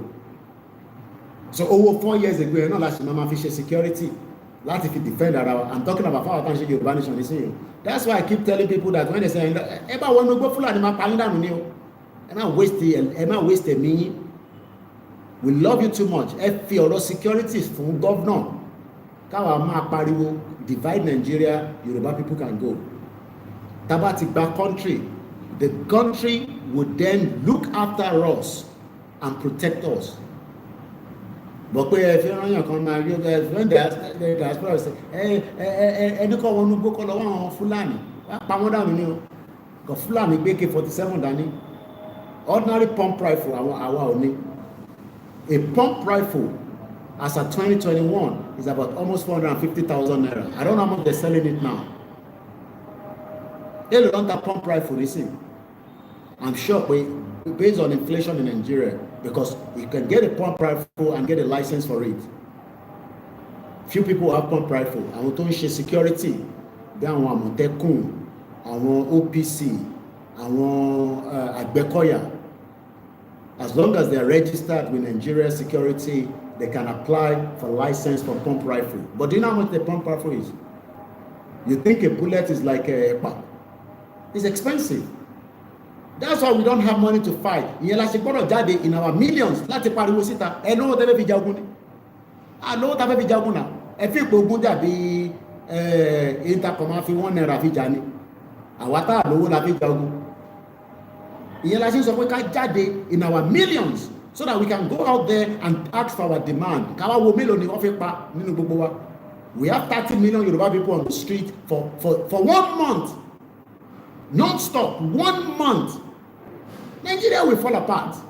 And by this time next year, we'll be talking about, okay, which part of you need something from us here? We share whatever we need to share. We share the debt, and everybody go their separate ways. And we close our borders and start using our resources to build a new system, just like Saudi Arabia is doing right now. Saudi already have a system, but they are still pumping money into it. Nobody Saudi Tirowoye. Saudi is making the money from all your pilgrimage. Then lost to Saudi Arabia. Go and do pilgrimage. Spend 9 million, 10 million naira. All this money, apart from that, they have crude oil. They are still using your money. They finish tourism lost it. Ẹ jẹ́ kó rí wá pé náà. Àǹjọ́ kò síbẹ̀ máa pariwo à ń sọ pé a fẹ́ gba country yìí tí a wà nínú ẹ̀ kò fún wa ní joy. Let's read further. This colossal budget not only underscores the kingdom's unwavering commitment to military supremacy, but also cements its status as the world's fifth largest defense spender. Àwọn ṣe fi Quran máa fi ṣe idiot all over the place. Àwọn tẹ̀bí ìlú tí wọ́n ti ń sin Ọlọ́run nìyẹn. Àwọn ṣe gbé Quran pé Quran la máa fi defend ìlú wa, and know what will happen to their life and their citizens and the kingdom. Ìlú tó ń tanná 24/7, ìlú tí gbogbo kan ṣiṣẹ́. Wọ́n ṣe wá fi Quran pé ìlú tí Kaaba wà, ẹ̀rọ káwọn yọ̀dẹ̀. Àwa ní Ọ̀ṣun Òṣogbo kò síná ní gbogbo Ọ̀ṣun Òṣogbo yẹn nísìn. Ẹ bá débẹ̀ ẹ̀ bí nísìn darkness ní gbogbo ẹ̀. That is security threat. Because we don't know who is going into that water of Ọ̀ṣun Òṣogbo. Ọ̀ṣun Òṣogbo tí wọ́n fẹ́ tà fúnlẹ̀ Igbo. Tọmọ Igbo kan fi gbà tó fi rà lọ́wọ́ wa. Ẹ mọ̀ pé heritage tiwa nìyẹn, we must protect it. You think the kingdom is stupid? Mo ní bíbá ilẹ̀ tí máa kọ́ gbó. This platform. Let's go further. An undisputed leader in the Arab world. Ṣé ẹ fẹ́ wà proud kí Yorùbá country kó wà superior across the whole of Africa? Tọ́mọ ní àwọn olóńgbò yẹn, they are the citizens of Oduduwa Republic. How do we get there? No, you can't get their papers. Oh. You can't get their papers. Their papers is very difficult. But they can allow you to work. They give you resident permit like they do in Turkey. Ijile doesn't have paper apart from the one they give him, maybe Chukuchuku one. Because those countries don't give their paper to anybody. It's not like UK where I fought to get mine. Idiot all over the place. You think Israel will give you their paper? You think Japan will give you their passport? Olórí méjì ni, wọ́n ṣe máa fún ẹni passport wọn. If you like marry their children, they're not going to give you their passport. Cut off any passport. Why do you think immigration is tough? ìyẹn làwọn wá fi ń ṣẹlẹ́lẹ́yà dilapidated Òṣogbo Ìbàdàn expressway. àwọn mú Quran ọgbẹ̀sẹ̀ agbágbá Quran sẹ́gbẹ̀ẹ́ ọgbẹ̀ how much we going to need? Hey, pump it up man, pump it up to 78 billion and protect our people from any invaders and anything that is flying that we don't know where it is. Just shut it down. Fighter jet. Imagine they're telling us in Aso Rock that they are flying some plane. We don't know who is inside the plane. Our airspace is open. Our waterways is open. We don't know who is coming in. As you are right now, your life in danger. Just like the people in Lekki. Your lives are all in danger. Because the border is open. All the borders are all infiltrated. Let's go back one more step to Lekki and wrap it up there. A foolish security guard is worse than having no security at all. A foolish security guard is better than not having at all. If your so-called guard is fast asleep when you are most vulnerable, you are at risk. Ayé ẹ ti bàjẹ́. Security guard ẹ gbà ń sùn, ìwọ náà ń sùn.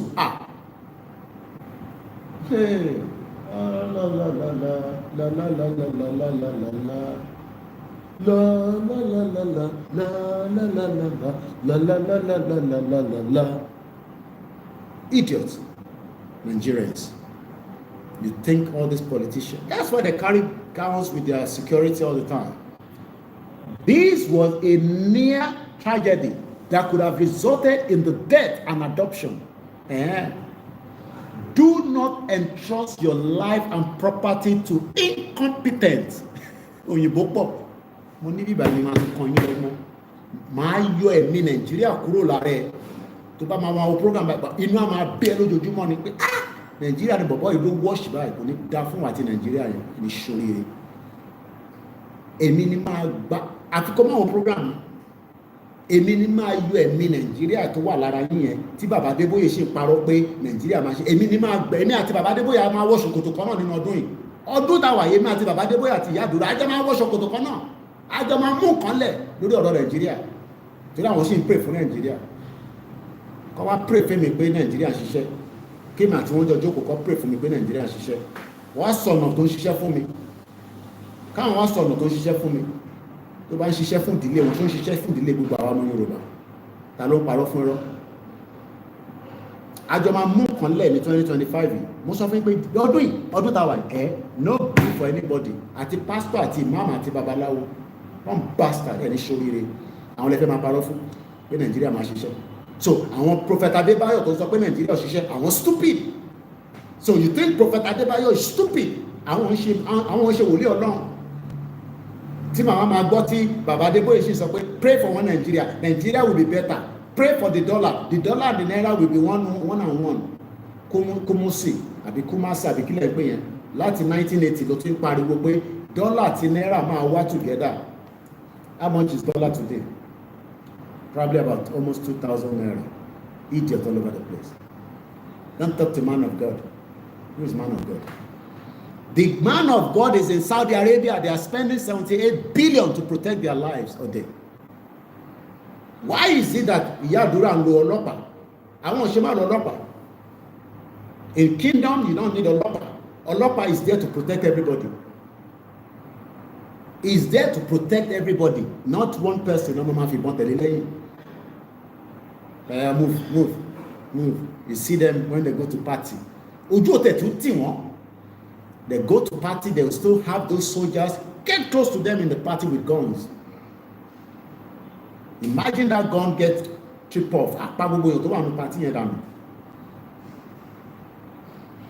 We play too much in that nonsense country, expecting miracle to happen. Idiots. This was a near tragedy that could have resulted in the death or adoption.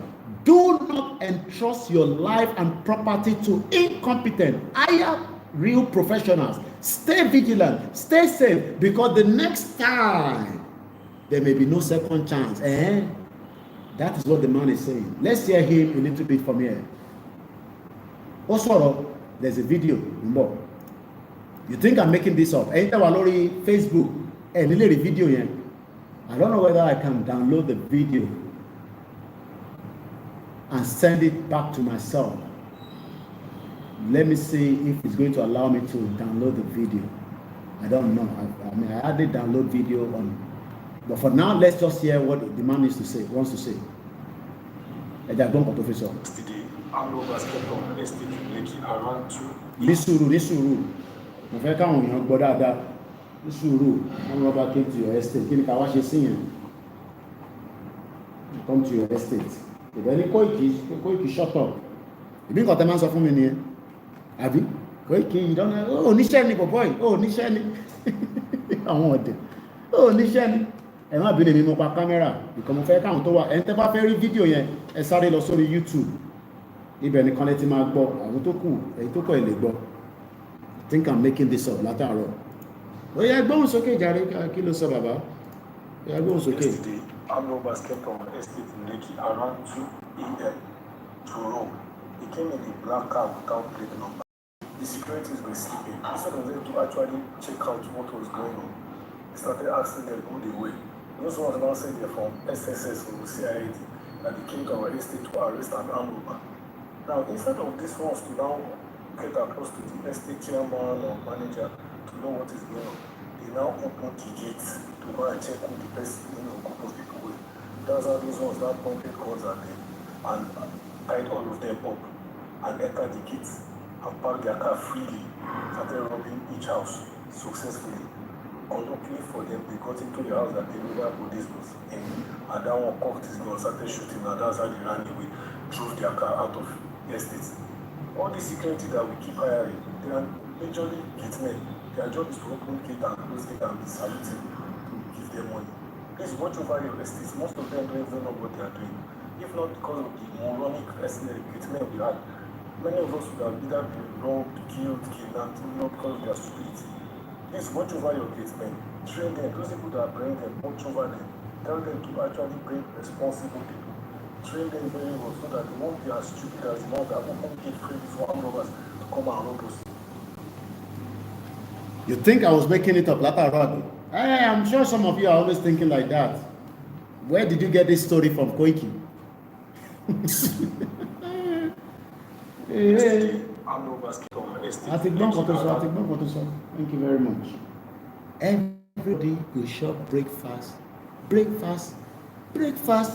Now everybody go shop this breakfast. Shayo, like Bonago. Shayo.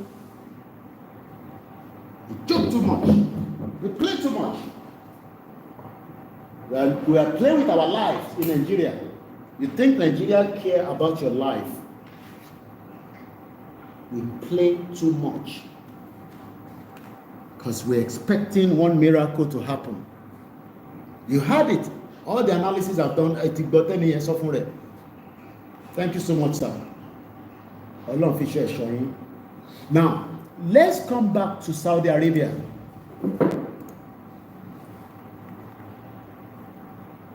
In a bold display of military ambition, the Saudi Arabian government has ramped up its defense spending to a staggering $78 billion, about 346 billion this year, surging past last year's allocation of 75 billion. Last year was 75.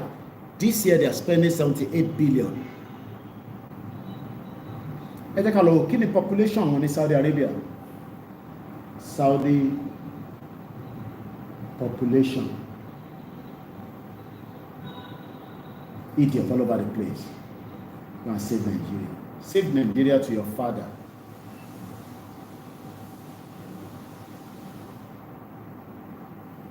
I've seen the numbers. I'm just shocked. I was expecting more from their population. No, what is our problem? Kí ni kan tá ń bẹ̀rù? Ikú iná ṣàníṣá, ikú ṣáda à ń bẹ̀rù pé ká má kú pé jọra fi gba country wa. Ẹni tó bá kúnnú wa, ọlọ́run àforíjì àwọn tó bá kú wá gbádùn ayé náà. Ikú kan dẹ̀ pa anybody nínú wa, so why are we scared? I've never seen, I thought Saudi Arabia is more than this. Tí wọ́n tẹ̀ pọ̀ ní Saudi Arabia rárá. Wow. Abájọ táwọn ọmọ wọn kì í ṣiṣẹ́, abájọ táwọn alájà yẹn máa ń sọ fún mi pé àwọn ọmọ ń ṣiṣẹ́ níbẹ̀ yẹn. Àwọn làwọn máa ń ṣiṣẹ́ yọmí, ó ní alájà wa kan tó wà níbẹ̀. Àwọn lọ ń ṣiṣẹ́, àwọn ọmọ wọn kì í ṣiṣẹ́. Do you know the population of Saudi Arabia? Àbí kìíní yìí ò ráìtì ni. Google ò ní parọ́.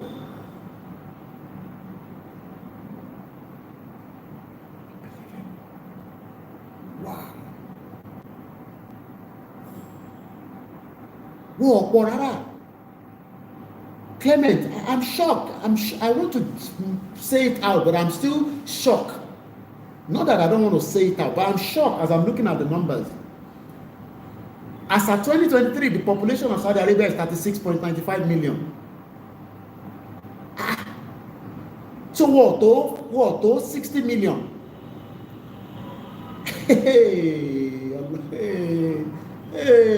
Ọlọ́run máa jẹ́ kí tiwa ta o. Ọlọ́run jọ̀ọ́ jẹ́ kó ọdún yìí kó jẹ́ ọdún ìdùnnú fúnlẹ̀ Yorùbá o. Kò bẹ́ẹ̀ ni gbogbo ọ̀nà tuntun náà ká máa fi gba Yorùbá yìí ká máa fi gbára wálẹ̀. So gbogbo population Saudi Arabia kò tẹ̀ tó dájú Yorùbá people minus half-blooded and non-blooded. They will tún half-blooded. Okay, àwọn immigrants ṣé pé àwọn immigrants tó tún jẹ́ kó pọ̀ tó yẹn? Are you not shocked? Wọ́n ọ̀pọ̀. 30 years ago, there were less than 15 million with so much of wealth. Imagine.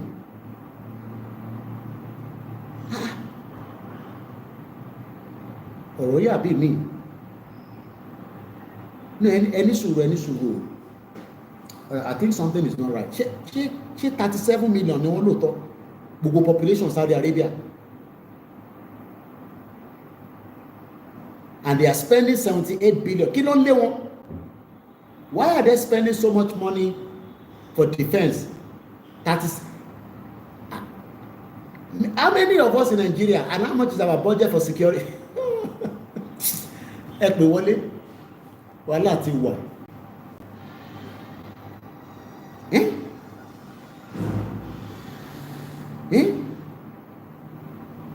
37 million people, they are spending 78 billion for security. We are 200 million. How much are we spending for security in Nigeria? Ṣé rí pé problem ti wà? Àbájọ àwọn olórí burúkú kan ní ká má gba Yorùbá nation, ká má bàa protect ilẹ̀ Yorùbá against invaders.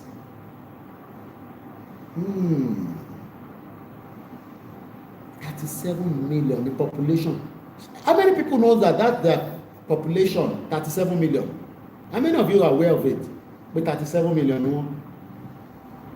I've never checked before. Gbogbo time I'm out and check in different countries. Ọkàn wọn tẹ̀ lọ sí Saudi Arabia kò ká tẹ̀wọ́ population. Ẹ jẹ́ kí n wo bí ti passport wọn wà lẹ́nu. Ọ̀rọ̀ yà bí mi. Mr. Kenzie, kí lẹ fẹ́ sọ fà? Bàbá mi. Ọjọ́ mẹ́ta sá. Ọjọ́ kan pẹ̀lú. Kú rẹ̀ àjò náà. Àwa nìyẹn. Ní ilẹ̀ Áfíríkà. Tó ń dùn yànmùyànmù kókóró lọ fún mi nígbà. Mo ti wà lókè. Àdúgbò fọlọ́. Ẹ ṣe ọ̀sán.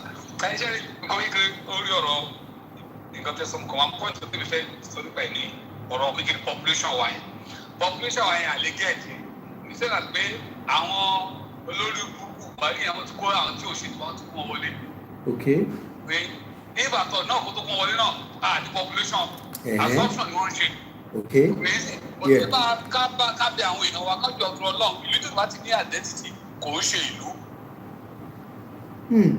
So kájọ ọdún ọlọ́run kọ́ jẹ́ ká dìde lórí ọ̀rọ̀ yìí ká gba ìlú wa ká lè mọ ẹni tó wọlé ká má lè ju ká mọ nílé fún àǹfààní gbogbo wa kì í pé àǹfààní pé àǹfààní bàbá Koiki o àǹfààní Sunday Igboho àǹfààní bàbá fún àǹfààní gbogbo àti fújọ wa àti fújọ àwọn ọmọ wa àti fún orílẹ̀-èdè wa. ẹ̀fọ́ àwọn àlàyé tẹ́tí sí látara lórí àkókò ṣẹlẹ̀ ní àdúgbò yẹn tó ẹgbẹ́ wọ́n ìlú náà dé ti ní wọ́n àwọn tó wọlé wọ́n àwọn tó jáde wọ́n àwọn tó wá jalè. so kọ́lọ̀ ń jọ kó wa kó sàyàn nínú kọjá ká dìde ká sọ̀rọ̀ kọ́lọ̀ ń jẹ kó dẹ̀ fún wa ṣe á dẹ̀ fún wa ṣe lágbó lọ́wọ́ àdíṣe tí ẹ ṣe gan bàbá mi ẹ ṣe gan ni brọ́dà mi. tó ẹ tó bá fẹ́ pè nọ́mbà tẹ́ máa pè sí òun náà ni +44 74 044 05917 studio number ẹ jẹ́ ká increase the volume in case tẹ̀ tó bá ń pè ká má lọ miss call yìí. a ṣì wà lórí Saudi Arabia mo kí ìyá mi Kíkẹ́ Fulani blood Saudi Arabia ò lè ju less than 15 million lọ. So if this country Saudi Arabia is 37 million and they are spending a staggering $78 billion for security, kí ni wọ́n protect? Why are they scared? Kí ni nǹkan tó ń ṣe ogun ń bọ̀ lọ́dọ̀ wọn ni? Are they worried of something? We are 200 million. How much is the budget for Nigeria security? And is the budget used for the purpose? Àbí wọ́n jí mọ́ra wọn lọ́wọ́? Ẹ jẹ́ ká lọ wo passport wọn, the passport index or passport ranking of Saudi Arabia.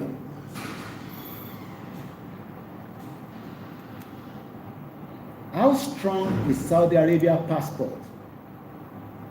Saudi Arabia passport is rank 57. Is visa-free access. Passport holder of Saudi Arabia enjoy the privilege of traveling to 83 countries through visa-free or visa on arrival. So that means people that are Saudi Arabia citizens, wọ́n mọ̀ pé kò sí nǹkan tó fẹ́ lọ ṣe níta. Wọ́n mọ̀ pé wọ́n lè gbé níta. Hello yawa. Ètò ní ẹ̀mà. Mo kí ẹ Johnson Johnson. A ṣe wà lórí ẹ̀ live láwà. Nígbà tẹ́ ń sọ̀rọ̀ Saudi, ìlú táwọn wà yìí náà, mélòó ni wọ́n lè kú?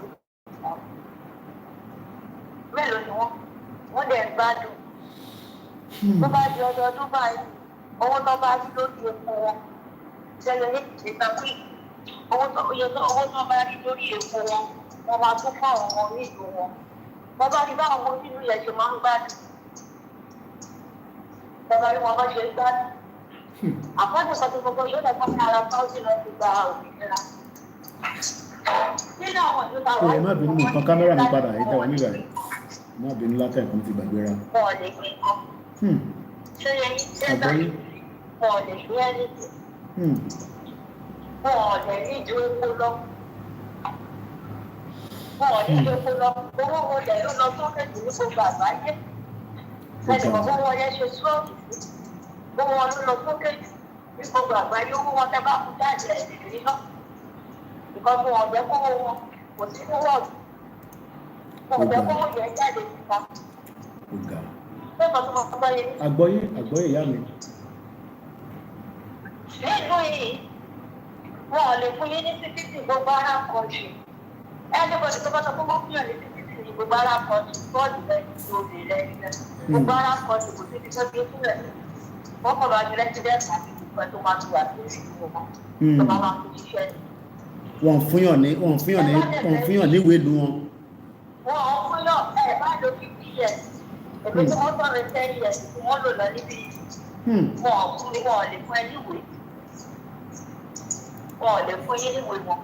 Pé wọ́n tún wá ṣe sí ní kan tó ti jẹ́ bàbá bá rẹ̀ pé tẹ́bá mẹ́gbà ní kọ́ńtì ẹ̀fún dẹ̀ wà lọ́dà fún èjì. Wọ́n ti ṣe máa ní omi tó máa gbà ní every month. Ṣẹ́gẹ́dì ẹ máa wà lọ́dà wọn. Ṣé ti bí ẹ rẹ́ǹtì ṣọ́ọ̀bù? Tẹ́bá rẹ́ǹtì ṣọ́ọ̀bù ẹ máa wà ní ọ̀dà wọn. ẹ máa wá fún etí kan tí ẹ máa wà lọ́dẹ̀ tó orúkọ fún etí tẹ ẹ bá fẹ́ fún náà wọ kọ́ńtì yẹn láti wá bá mi ṣiṣẹ́ orúkọ fún etí tẹ ló máa wà lórí resident permit àwọn ẹyẹ. ṣé ọdún mo sọ yìí. àgbọ́yé. orúkọ fún etí tẹ wà lọ́dẹ̀ yẹn tẹ máa fún owó lẹ́sìn. Timothy okay brother mi. Thank you Jesus. orúkọ ẹ ló máa wà lórí resident permit. àgbọ́yé. ẹ sọ pé ẹgbẹ́ wá láti kàn ẹgbẹ́ wá dá ẹgbẹ́ wá ní ṣọ́ọ̀bù. Oye. láti pé kẹfà sí lọ́dà kò pọ̀ síbò. kò pọ̀ síbò. ṣé pé. mo ń gbọ́ yín mo ń gbádùn yín. tó ṣe bá wọn kọ́ foundation wéèkì mélòó ni wọ́n. wọ́n kọ́ ìlòkùnmọ́ tó ilé ìlú ìlòkùnmọ́ tó wà lóde ìlú mi ìlòkùnmọ́ tó bẹ̀. tí wọ́n làwọn bá káàkiri làwọn ń ta káàkiri. ká gba ilẹ̀ wọn ká wà fẹ́ kí wọ́n tó bá ti ẹgbẹ́ kílínà náà fẹ́ máa ṣe bẹ̀ ká máa ṣe nínú ìlú wa yìí. bẹ́ẹ̀ni. ẹni iṣẹ́ tá a bá fẹ́ máa ṣe bẹ̀ ká máa ṣe nínú ìlú àkáyé káàkiri. so alákọ̀ọ́sì ó fún yàn wò kò sẹ́ni alákọ̀ọ́sì tó fún yàn ẹni tẹ́ ọ̀gá mi ti nìkan lọ́kọ̀ bá ṣe pẹ̀lú wọn máa rí àfẹ́lú láti fi ṣiṣẹ́ kọ́. Bẹ́ẹ̀ni àwọn tó ń jáde bẹ̀rẹ̀ kán lọ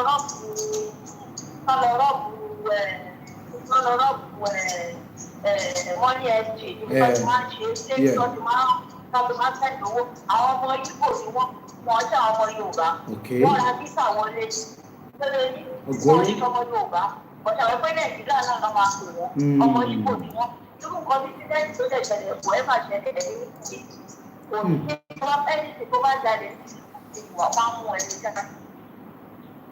Òwò lórí láìjà wọ́n sì lọ wọlé báńkì tó ti ń ṣe ìwọ́wọ́ wọ́n ti sẹ́ẹ̀dì wọn owó wọ́n ní orí láìjà wọ́n sì lọ rọ́ọ̀kì.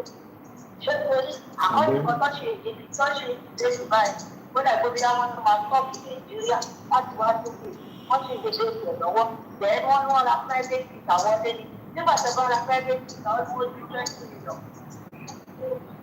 Almost with 20 million naira. There was a the one is the one that was the one here, or told me, and I want more people want to go for La Parada. Just the experience to control the money,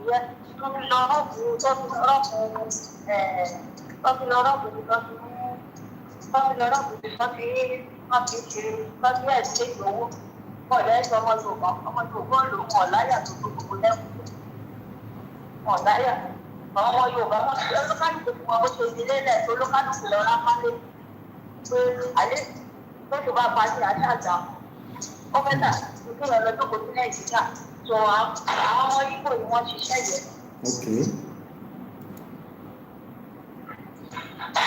So, nǹkan tí mo ní kí n dá sí ẹ̀ sábà wọ́n population yọ wéètì tí mo ṣe ń sọ̀rọ̀ yẹn ẹ̀ rí pé wọ́n pọ̀ rárá. Ẹ ṣé gan ni mo. Thank you very much. Táwọn náà bá gba ilẹ̀ Yorùbá náà bá ti wáyé àwọn àgbà àdúgbòyàn ní kiri wa àwọn náà máa ṣe dára kọ́ọ̀tù náà báwọn náà ti máa ṣe nìyẹn àyẹ̀fẹ́ ní bọ̀dù ní títí báwọn náà ṣe máa ṣe nìyẹn. Ẹ ṣé gan ni mo dúpẹ́ ẹ ṣé gan ni yàrá. Waris Jinadu, Ọba Saudi, Ọba Qatar, Ọba Kuwait, Ọba United Arab Emirates, Ọba Morocco, Ọba Bahrain, Ọba Oman are all Arabs independent kings. Same should apply for Yoruba Ọba. Too much Obas with no Yoruba land. Ní land, mo kí bàbá mi Nurdin. Akin Moyede mo kí. Imagine again from Waris Jinadu. Bahrain, an Arab Gulf country, less than 1.5 million. Yoruba is enough to stand as a nation. This man say 15% prayer, 85% smart work, like the West. Bahrain, an Arab, is less than 1.6 million. One Bahrain equals to 2,600 US dollars. Owó Bahrain is 3 times the US dollars. Owó Bahrain is 3 times than the US dollars. That's why America don't joke with them. Mokia Johnson, mo kí gbogbo ìtẹ́wà ní United Kingdom, mo kí bàbá mi Ọláìwọlá Àlàmí, wọ́n ní ẹ̀kọ́ ètò ọmọ Yorùbá no going back. Mo kí brother mi Waris Jinadu, ìyàwó Grace Olúṣòótọ́, ẹ káàbọ̀ sórí ìkànnì náà. Àfojúpa ẹ̀yin olólùfẹ́ wa tẹ́ nífẹ̀ẹ́ Yorùbá. Ẹ̀yin tẹ́ wà lórí Twitter space, if you send a request I can bring you in. Tẹ́ bá ní tẹ́ fẹ́ bá wa sọ, Mr. Ṣẹ́gun mo kí Alàgbà, mo kí Yorùbá Freedom Adams, brother mi dáadáa, kò ní bàjẹ́ fún ẹ. Ẹ má yẹ kí a ṣe rẹ̀wẹ̀sì, ẹ jẹ́ ká dúró tán gẹ́gẹ́ bí ọmọ akọni ilẹ̀ Yorùbá. Wọ́n ní Yorùbá kì í ṣojo. Mo kí ẹ lẹ́ẹ̀kan sí Azeez Gbadéṣeré, brother mi ní gbogbo Miami. This man says the Yoruba nation embodies a profound circular unity, harmonious existence that celebrate our cultural existence. Mo kí brother mi Akínládé Olúwa Fúnmilọ́lá, mo kí gbogbo ẹ̀yin tẹ́ ń bẹ nílẹ̀ Yorùbá lọ́wọ́lọ́wọ́ pé a kú àfaratì, a kú ìrọ́jú. Mo kí brother mi bàbá mi Samson, a máa jọ délẹ̀ lérí, ẹ bá ń ṣe àmì ẹ̀. Ó lè dàbí irọ́ lójú àwọn kan, àmọ́ intan five mo náà máa fàdélẹ̀. Ilẹ̀kùn tá ń kàn yẹn mo ní tó bá dé stage kan máa fi pàjá. Mo kí bàbá mi Ẹ̀dùn Yusuf Abiodun, one that is the kind of style we should initiate when we get to our nation. There should be no permanent citizenship from anybody in citizenship. Arabs don't give citizenship to anybody. Anybody. You can go there and work, but you are not going to be given any citizenship. They will only give you a permit, like what they are doing in Turkey. Àfi tó bá fẹ́ ọmọ òde máa ti ṣe wàhálà dáadáa kó tó gba passport wọn. Many countries around the world will not give you their citizenship. Biafra máa lọ, Yorùbá máa lọ, Hausa máa lọ, Middle Belt máa lọ, Nigeria will break by fire, by force. Peace or by pieces. War by or no war. Economy méjèèjì. We pray that it can be done without bloodshed. Pé you think that you can go to Ojuelegba and buy freedom. It's not like that. So we must prepare, especially this year. We can't wait for the politicians to continue to deceive us. They are liars, bloody liars. 101 people are watching. Only 59 of you have thumbs up. Especially, we have to bring back the live broadcast on Koikimedia. So to encourage us, just help us to thumbs up. We're not getting paid for that, but we appreciate those of you that are contributing your comments. Mo kí Mr. Friday Godwin, mo máa kí ẹ̀gbọ́n mi lẹ́ẹ̀kan sí Ògúnlẹ́tì ní gbogbo Dubai. I pray to be in Dubai before the end of this year. Mo kí Martins, mo kí bàbá mi Prophet John, mo kí Collins, mo tètè rí ẹlẹ́ǹkan má bínú brother mi dáadáa.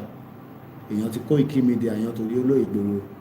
Mo kí Mr. Adébíyì, mo máa kí lẹ́ǹkan sí Engineer Stephen Kọ́láwọlé, mo kí Mr. Sanusi Abbas, Sikiru Alami, mo kí ẹ̀yin tẹ́ wà lórí Instagram and those of you on Facebook. John Danny, mo kí ẹlẹ́ǹkan sí. Subscribe and click the smash button back to back on Koikimedia. Mo kí Abdullahi, mo rí Olakunle, brother mi dáadáa. Mo kí ẹ̀yin ọmọ Yorùbá pé àwa ṣì wà ní Áfíríkà. Àwọn ń ṣàwọn tó máa sọ fún yín pé máa báṣẹ́ lọ Ìgbòho máa báṣẹ́ lọ àwọ̀ ìyẹn irọ́ o. A ní bàbá Akíntóyè máa báṣẹ́ lọ à ń bọ̀ wá báyìí àdẹ̀tidé. I'm still in Africa and I'm not going anywhere yet because I'm still going to few African places apart from Kenya. I don't trust Kenya because I don't want to be kidnapped from Kenya. Just like they kidnapped in Kano. I've been eating this nice, this one now we go package them properly. It won't be inside all this plastic bag. Package them, call your Ram Nation or the Yoruba Republic. Diaspora. What is on ground is different from what is on the ground that you are watching from back in US and America, in Canada, in UK. I am on ground. We don't sit abroad and saying we're going to do it like this. Anybody that wants to do anything must follow Baba Akintoye template. If you can't follow Baba Akintoye's template, go and set up your own and let's see if you can get the country. No, but if you follow template of Baba Akintoye, you are not part of us. The leader. To be. Money Igboho Osha. Igboho, the money Igboho Osha. I'm not going to Kenya. Kenya that kidnapping American. They have no respect for human rights. It's awful. I can't go to Kenya. Even if my spirit say go Kenya, I don't have any business in Kenya. I've been to Togo. I'll be in Côte d'Ivoire very soon. And I want to go to Ghana. And I'll visit my hometown at the appropriate time. You can't come back home. Can't come back home. You stay in London. You're shouting Yoruba Nation. We're home now. Moki President alone for looking after Baba Akintoye on our behalf. Benin is a beautiful place. I need to visit some few places in Benin. I have no business in Kenya. Kenya is a terrible place. I'm not going there. So insecurity is not something we should joke with. Kenya is full of Fulani, according to Bishop Adesina. So we are not going Kenya. We will remain in between Cotonou, Ghana, Togo, and also Yoruba land.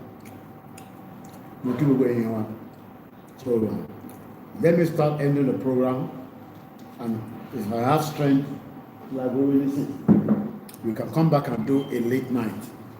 The purpose of this program was to focus on insecurity, and I hope you have learned one or two things. But when thank you, Baba Akintoye, I'll pass your message. Tell about it, Baba Akintoye. Am I worried? Okay? Go and follow and do your own thing. Baba Akintoye is our leader and the only leader for the Yoruba Nation. And we told him that we will be with him shoulder to shoulder. I've lived there for 25 years. If they call for rally and I return back to London, I buy ticket, I'm coming back home. I've told you, we are coming back home.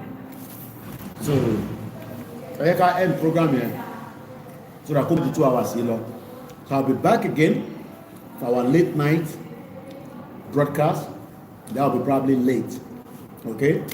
So, Moki went here, and on Instagram. I'm not going to come back. Shout out to you all. Love you all. Enjoy the rest of the evening. Mugbado cocoa chips here. Fresh. No place like home. Ama Uche. Fulani is never a citizen of the zoo country called Nigeria. Benin. One man saying, Mamani, end of this month. I got a long down it. So, one man saying, Mamani, end of this month. I got a long. So, I'm saying, Mamani, end of this month. Moki Grammar Comfort Adeleye Clement Moki Biafra. May God help us with Nnamdi Kanu and Simon Ekpa. I've missed Simon Ekpa too much, but God is in charge. We have no problem with Biafra. Okay? We have no problem with Biafra. So don't let all these Yoruba know. All these bomb bastard Yoruba don't have anything to do with Igbo people. Shut up your mouth. Who are you to tell me not to have anything to do with Igbo? Alepa bi sugar àwọn àtàwọn Igbo tó jẹ́ Biafra ni alepa bi sugar. But we're not going to tell you everything on the social media. If you like, commit suicide. But I'm saying that that's your own cup of tea. We need everybody to come together and fight this monster called Nigeria. So, we should get in. Housemaid employed in January flee with box of valuable. I'm just saying that Linda Ikeji. because you employ people that you don't know. This one is 56 minutes ago. This January, they say housemaid Omodo at Otisalo Pelu, box of valuables. Because you don't know who you are employing. I don't touch this on here. Insecurity. It's here. Look at it. They capture her on video. You can see. She has run away with the valuable of her organ. You can see it here on Leader KG. Continue to say make her they play. Can I just enter UK and nobody will know that you are there? They play. Adura Wagbao and Sheila some plan B Moki Buboyin. Thank you so much. Moki, this is my 123. I love you all. And we'll be back later on for more education and awareness. Security, do not joke with it. Koikimedia, bringing the world closer to your doorstep. Moki Bubo Koikimedia team, Ganolo Ede Moki. We work on my mic. Maybe I might have to buy another one because we're having problem, in the last few today, I believe, with my audio coming into the laptop. So Beama Nikoba Mewa is another mic Timamalu. Mokini Bugwabijo Patapata, Moki Shakiru, brother me Aziz, Moki Oloyegbo, Moki Babakitoye. And on that note, I gotta go now. Koikimedia bringing the world closer to your doorstep. Bye for now.